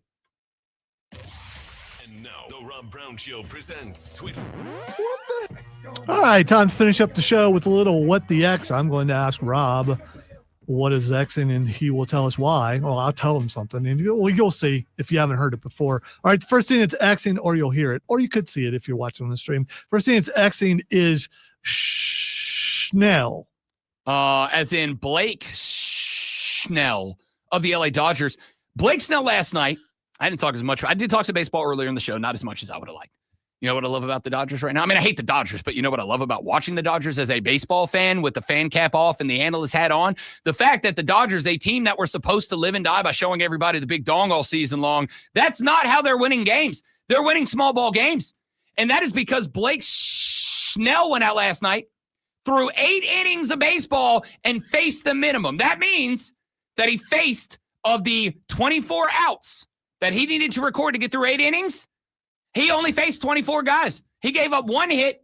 They ended up getting the next guy out on the double. He faced the minimum. I believe, and I saw the record earlier. I didn't write it down because I'm a big fat dummy, but there's only like 1 or 2 other guys that have done that in a championship series on the NL side, have faced them. And the Dodgers, who all year, the pitching staff, they had a pitching staff on their injured list that was better than anybody's pitching staff in real life. Now they're all healthy. Now they're all balling. The Dodgers can go win 2-1 games, 3-2 games. They don't have to go hit 12 in a game. They get 1 from Freddie Freeman last night, and it was enough. Y'all, I like the Brewers. I picked the Brewers. If the Brewers win the World Series, I'm going to look like a stinking genius.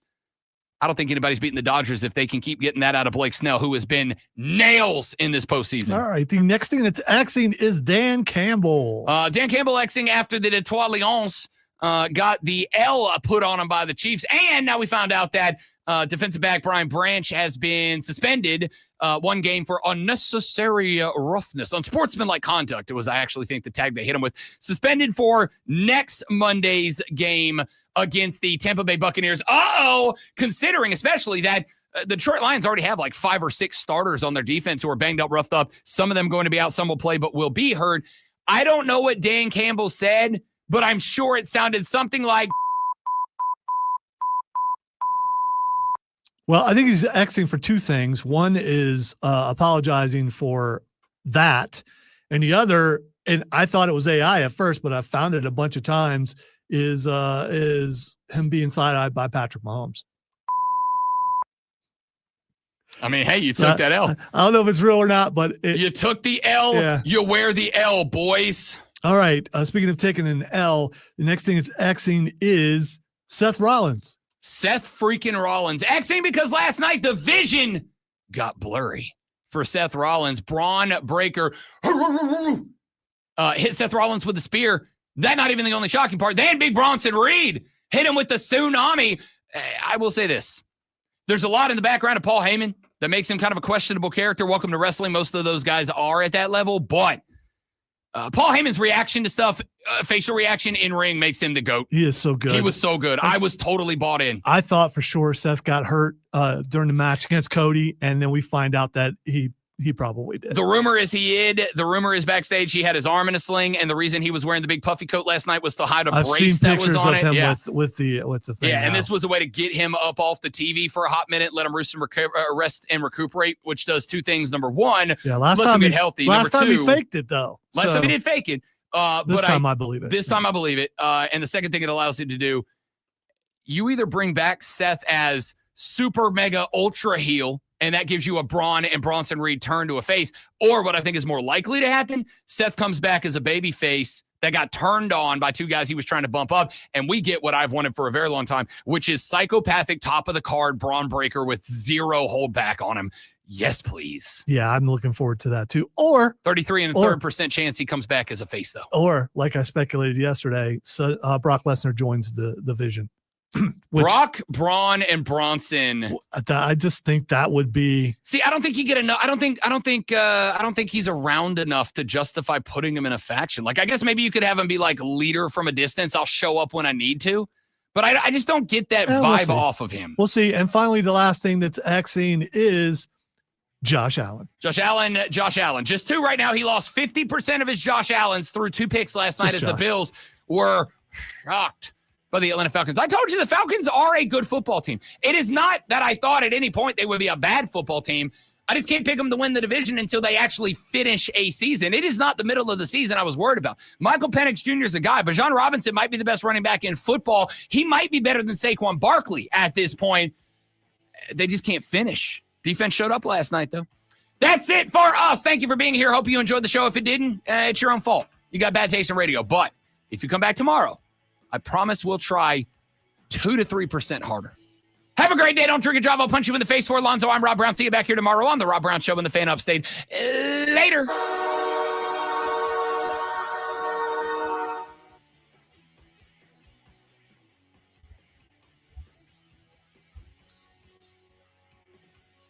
This guy just put up a picture of his lawnmower where he got the eastbound and down Burt Reynolds Trans Am paint job on his lawnmower, black with the gold phoenix on the front of it. Yes. And he put it up with a caption, he's got a long way to mow and a short time to get there. Yes. Love it. That's amazing.